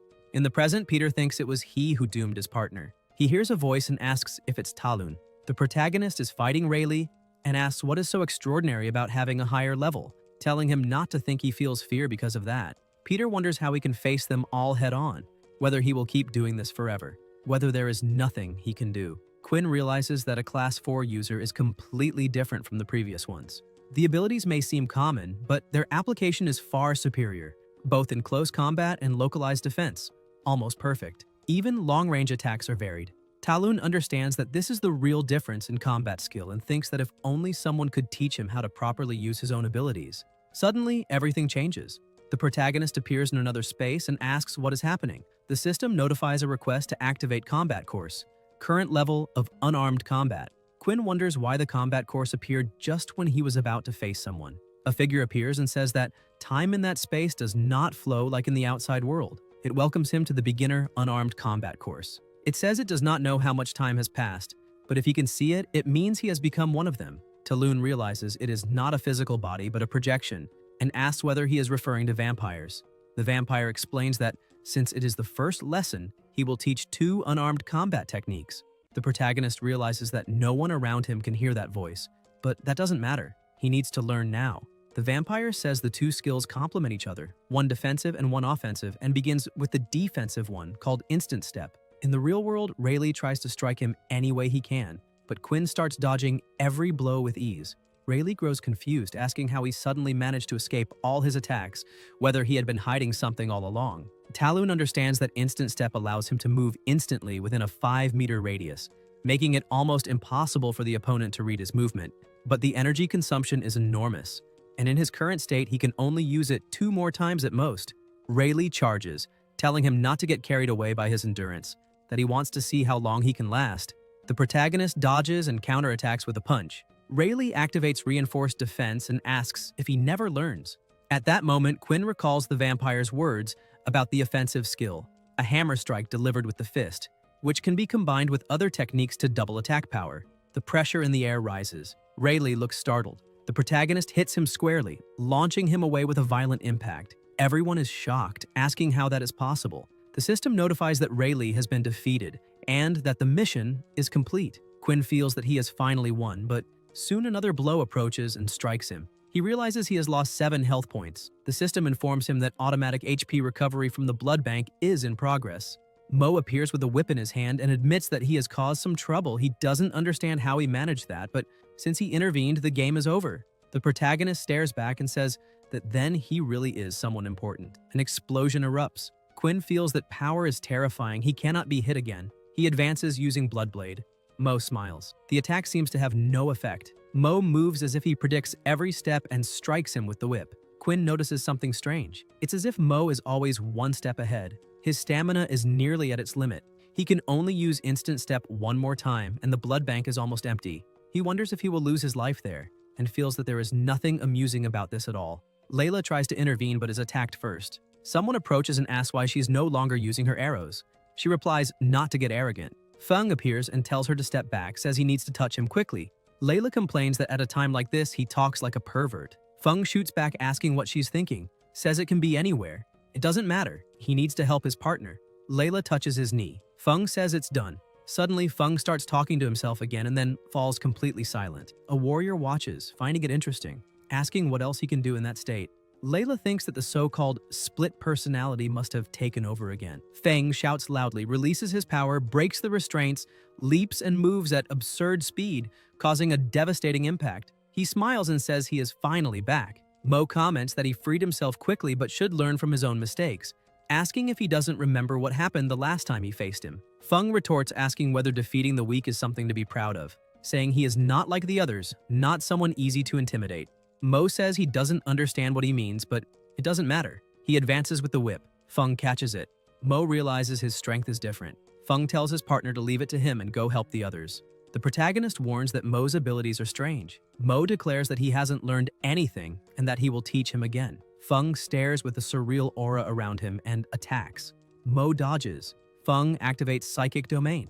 Mo counterattacks, but Feng also dodges. A warrior tries to ambush him from behind. Feng answers with a single punch to the face and tells him to get out.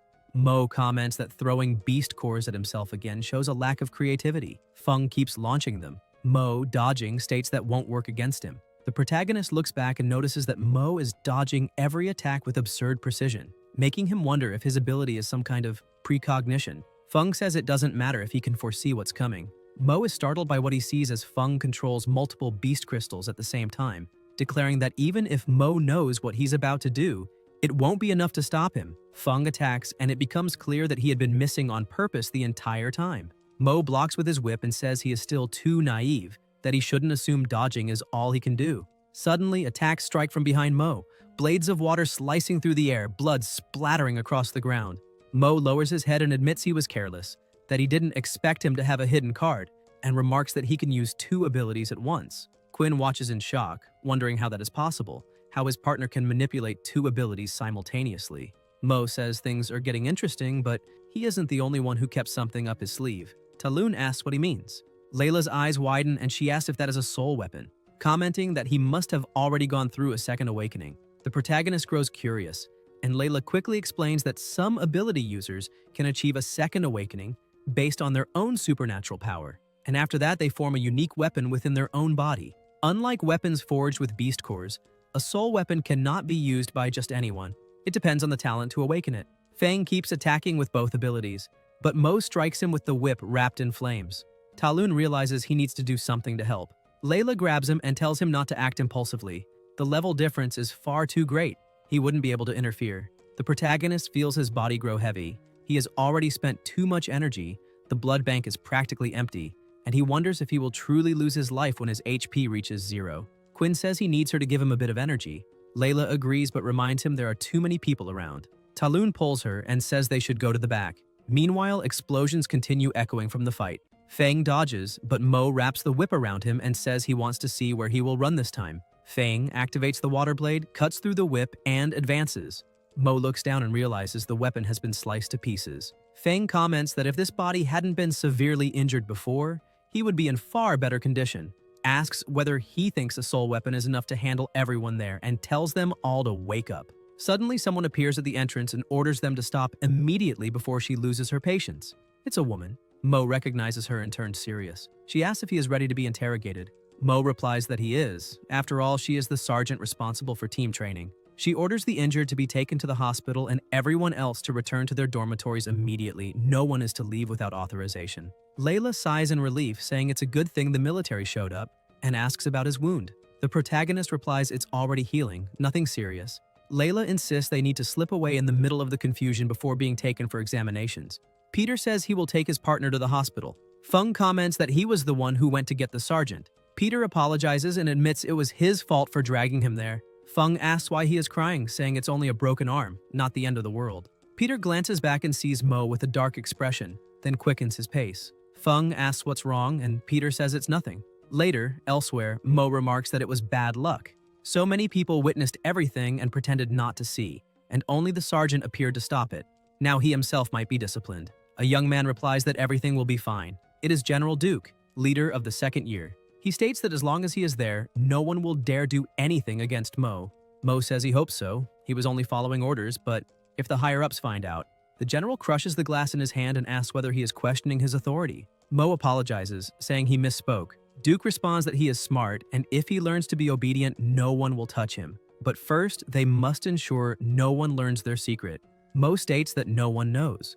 The general declares that he will handle matters with the academy administration, while Mo must take care of his own part, mentioning that he heard it was a first-year student who reported everything. Mo replies not to worry because he already knows exactly what to do.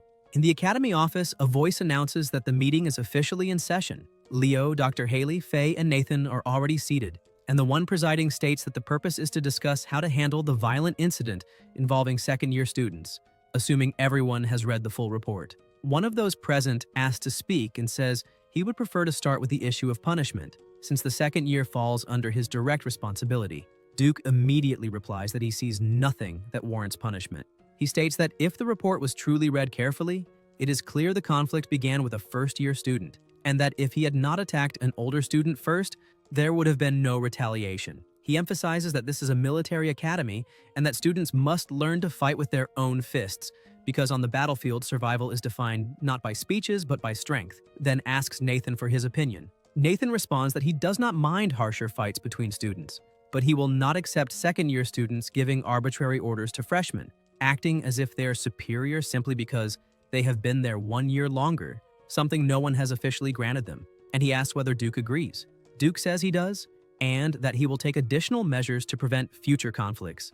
The head concludes that since there are no formal objections, the case will be temporarily archived and shifts the focus to the death of a first-year student. He declares that he can tolerate injuries, but he will not allow someone to lose their life in the academy under obscure circumstances, and warns that anyone with clues must report them immediately. If the responsible party is identified, they may be executed on the spot. After the meeting, patrols begin circulating around the academy. The protagonist watches from the window and remarks that, apparently, the incident truly caught the administration's attention. Feng says patrols are useless and that absolute security only exists when one has the strongest fist, reflecting that he recovered far too quickly for someone who almost lost control. Quinn advises discretion, reminding them they have drawn too much attention and could become targets again. Feng asks what he is afraid of and says that getting beaten only means they are not strong enough yet, and that when they stand at the top of the pyramid, no one will dare intimidate them. Talun agrees that inner strength is fundamental, but thinks that merely learning new techniques is not enough. He needs real combat experience and would like to activate that tutorial mode again. Feng suggests they go into the city, buy supplies, and test the new virtual reality training capsules. The protagonist admits that is exactly what he wanted, since simulating real combat could accelerate his growth. Feng asks why he is hesitating to go, and Peter says he will go too. Quinn notices that Peter still has not overcome the last incident and decides he needs to help him regain his confidence. Later, the three stroll through the city, go to the movies, eat popcorn, and casually comment on the film until someone calls out to Peter. The boy introduces himself as Errol and says he has been looking for him to talk. Peter confirms he has time. Fang assures him he can call them if he needs help, and the protagonist reinforces that he does not need to be afraid. Errol says his friends have been saying unpleasant things about the others, and Peter replies that it is a misunderstanding that he forgot to speak with him earlier and suggests they talk and meet later at the dorms. Fung says that is fine, they will see him at night, and Quinn tells him to enjoy himself. Errol claims his friends are understanding and that they can talk somewhere else. Shortly after, away from there, Peter is surrounded and beaten, while they say he knows very well why he is being hit. Errol states that it is entirely his fault for reporting them to the instructor, and that because of that, everyone is now being punished, repeating that the responsibility lies with him. Peter, lying on the ground, says it does not matter, that this will be the last time because he has decided that no matter what happens, he will not betray his two partners again. Errol replies that he is still naive, that he clearly does not understand the situation yet, and asks who gave him the right to choose. Peter's eyes widen when his finger is bent until it snaps, and his scream of pain echoes through the hallway. Errol leans over him and asks what he says now, ordering him to keep doing exactly what they tell him. Peter, gasping, answers that he will not. Errol strikes him again without hesitation, and Peter screams even louder. One of the other boys comments that maybe they should gag him since he usually barely speaks, but when it comes to screaming, he seems to have plenty of voice.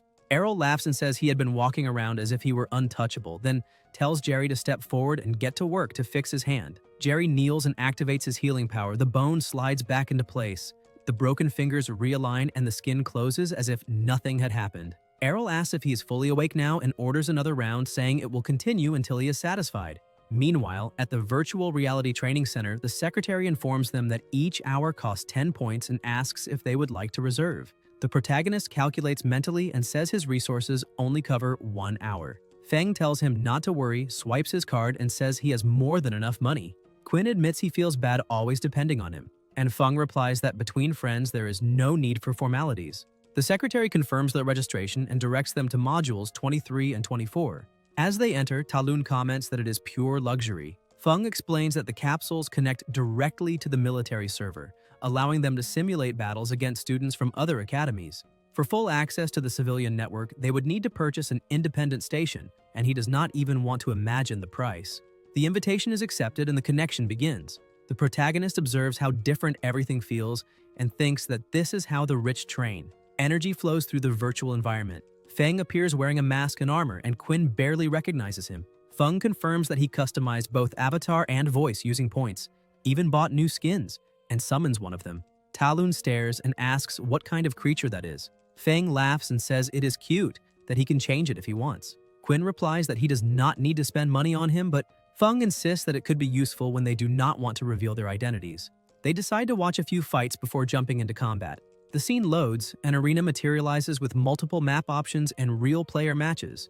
Quinn thinks he could train there all the time, if not for the cost, and reminds himself that he cannot rely on his friend's money forever. Elsewhere in the academy, Peter continues to be beaten.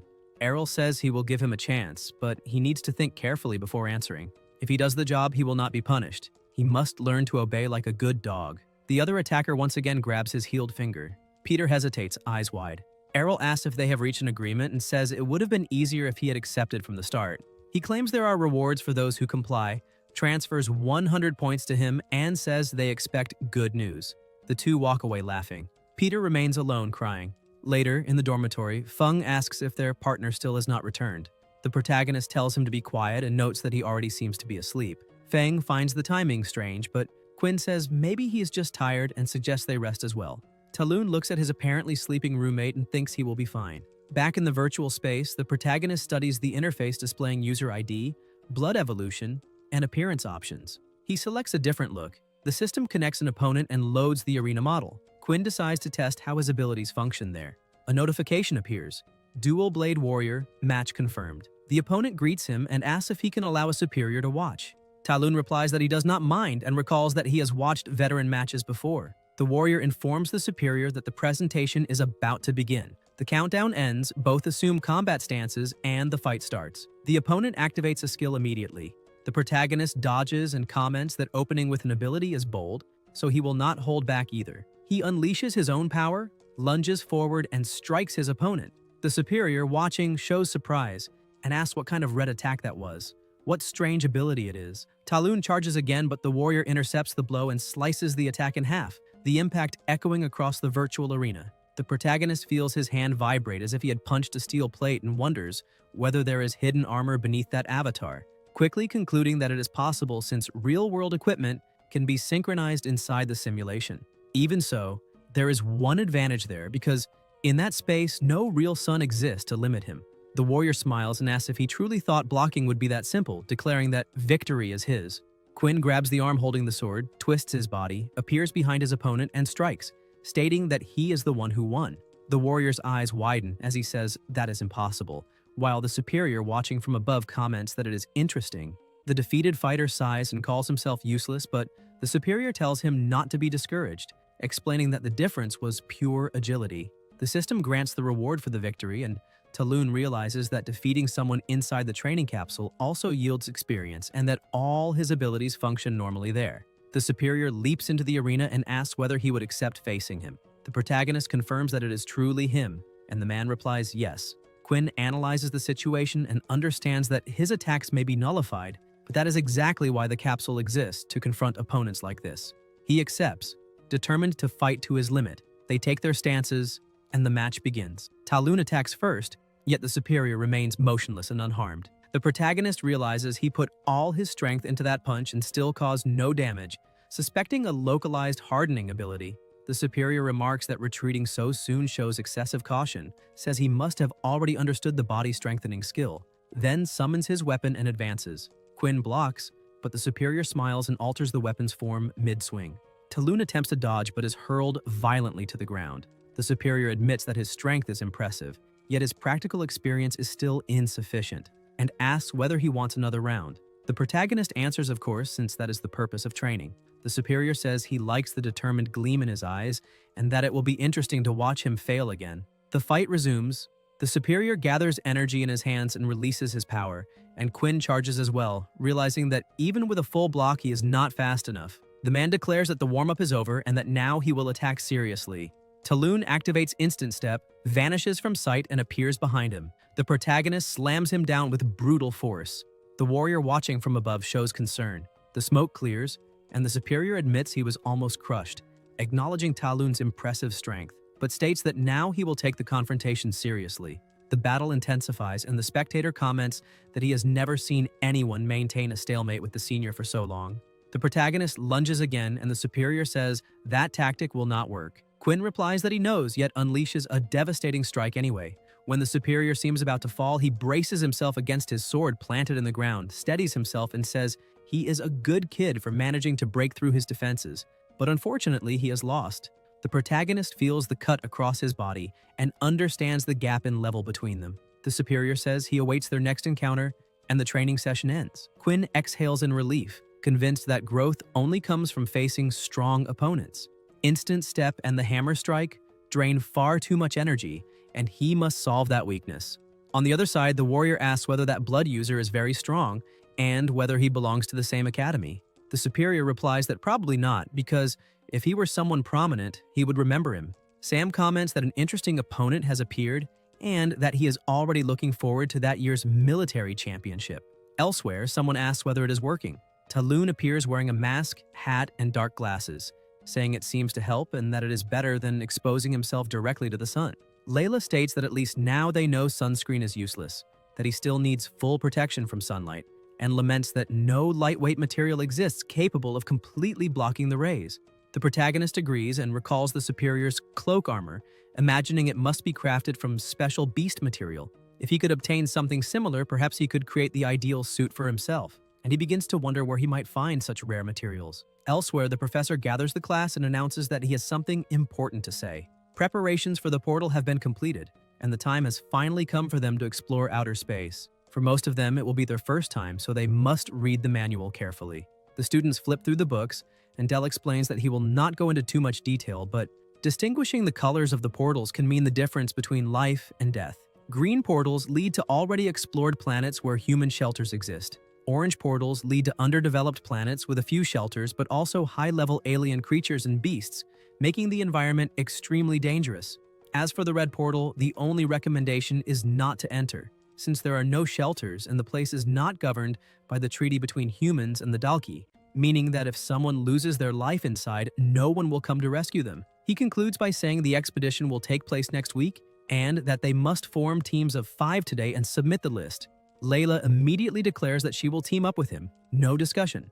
Talun says he does not mind, but Varden will certainly be by his side and asks if that is acceptable to her. Fung agrees and also asks if that is fine. Layla replies that as long as the big guy does not cause trouble, she can leave the past behind. Fung comments that it seems they can get along, and Layla tells him to keep his distance. At that moment, Irene approaches and states that she wants to form a team with them. They ask with whom exactly, and she points at Varden. Fung explains that he has already decided to join the group and says that if she wants, she can join as well.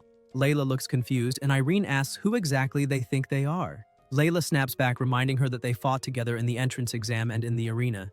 Irene coldly replies that she sees no reason for him to associate with weak and insignificant people, saying that teams formed by individuals of the same level achieve better results.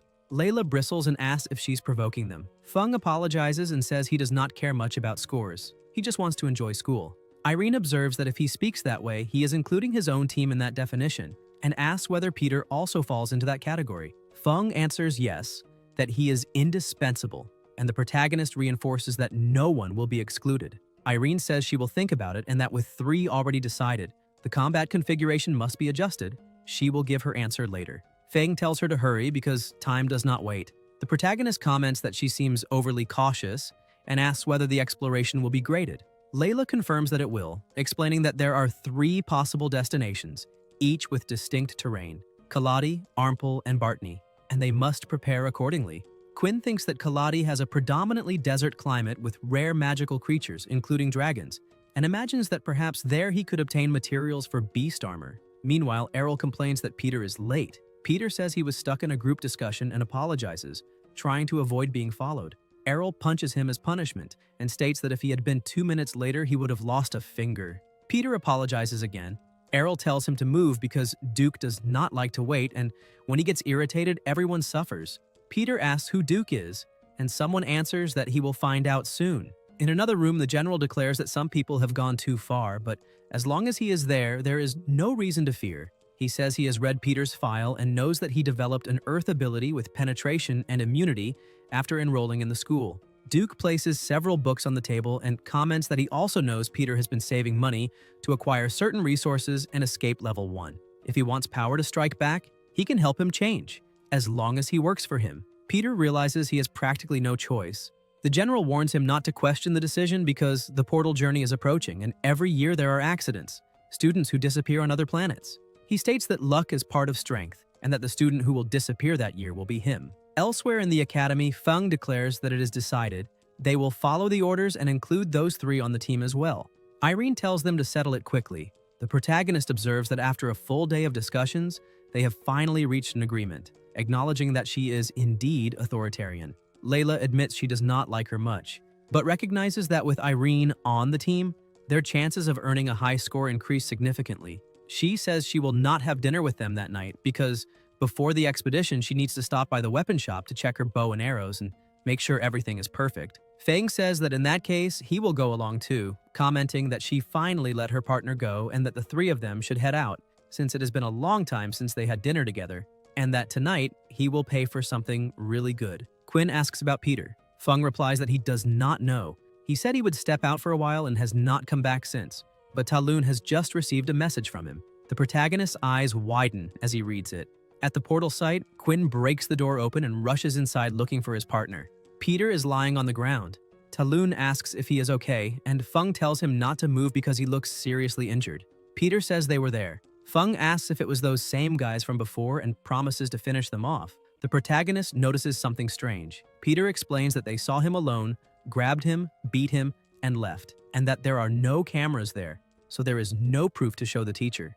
Feng says he will go after them immediately. Quinn watches closely and realizes that his body does not look injured enough for someone who supposedly fainted like that. Feng asks if he can walk and says they will take him to the infirmary. Talun wonders whether there could be internal injuries that are not visible, but something does not add up. The protagonist suddenly widens his eyes and shouts to leave him, saying it is a trap. Feng asks what trap, but Peter shoves Quinn straight into the portal. Feng freezes in disbelief, and Peter says he is sorry. Feng explodes in anger, asking if he has any idea what he has done, if he knows what it means to push someone in there. Peter apologizes and says he was forced, that others made him do it. Feng pushes him hard and says being intimidated is no excuse, asking if he thinks he is the only one who has ever suffered. if he believes Talun was never threatened, if he thinks he himself did not feel fear when he was tied to a pillar. He says getting beaten, bleeding, or being hurt does not matter. As long as you are alive, you can keep fighting, but he chose to send his own friend to the end. Peter says he tried to resist but is too weak. Feng tells him to shut up. The voices inside him begin to echo, emotions growing more intense, and he says he has to endure and not let them slip out. Feng walks toward the portal. Peter asks what he is doing and tells him to stop. Feng replies that it is for his own good, and that he had better pray Talun does not come back alive, because if he does, he himself will settle the score. Peter is devastated. Feng steps into the portal. On the other side, explosions of multicolored light flash. The protagonist feels his face burning, falls to the ground, and coughs up blood. Everything around him is destroyed. Talun thinks he really was pushed inside and wonders where he is and how he can return. Ahead, something is moving. He recalls that in movies there is always someone curious enough to investigate, but this is not that case. A red portal means a planet with no human presence. Extremely dangerous. He needs to get out of there as soon as possible. A monster charges. Quinn cuts off the creature's arm. The pressure increases as others approach. One bites his leg, another tries to grab his arm. Talun pulls away and counterattacks with force. After an intense sequence, he manages to defeat them. He thinks it is fortunate that it is night. The system notifies that he has defeated a beginner beast, the first time eliminating a creature in that place. A new ability appears, but despite the excitement, the most important thing is to survive. Hunger tightens in his stomach. The system warns that consuming 1 milliliter will result in the loss of 1 health point. Talun decides to move forward even while starving. He does not want to drink the blood of those creatures. It is good that the blood bank is full, but if he keeps using abilities carelessly, it will not last long. He needs to find a solution. Meanwhile, at the academy, guards comment on Sergeant Faye's tense expression. Nathan is in a room and says he has almost finished organizing everything. Faye enters and states that something serious has happened. Nathan, irritated, says he was just about to complete the work. Faye cuts him off and informs him that 2 first-year students have crossed the portal. Nathan replies that she is exaggerating, that they only need to send 2 people to retrieve them. Faye then says they crossed the red portal. Nathan then asks where the guards were to allow something like that to happen. Faye explains that it happened exactly during the shift change. No one was at the post at that moment. Nathan slams his hand on the table and says that is why he insists on installing surveillance cameras there. He asks who the 2 missing students are. Faye answers that they are Talun and Feng. Nathan stares in silence for a moment and asks in disbelief if it is those 2 again. Faye says she suspects someone did it on purpose, and Nathan replies that he could tell who it was even with his eyes closed, but without concrete proof he cannot act. Faye asks what they should do now and whether they need to notify the families immediately. Nathan says to buy time. He just checked the first-year files. Quinn is an orphan, so that part is not a problem. But Feng's family is different, very different. They will call an internal meeting. Some specialists need to handle this before the situation spirals out of control. In another room, Nathan states that everyone has probably heard the rumors. 2 promising students have disappeared and they need to decide the next step. Faye says this is not a simple disappearance and that they should immediately postpone the first-year exploration activity.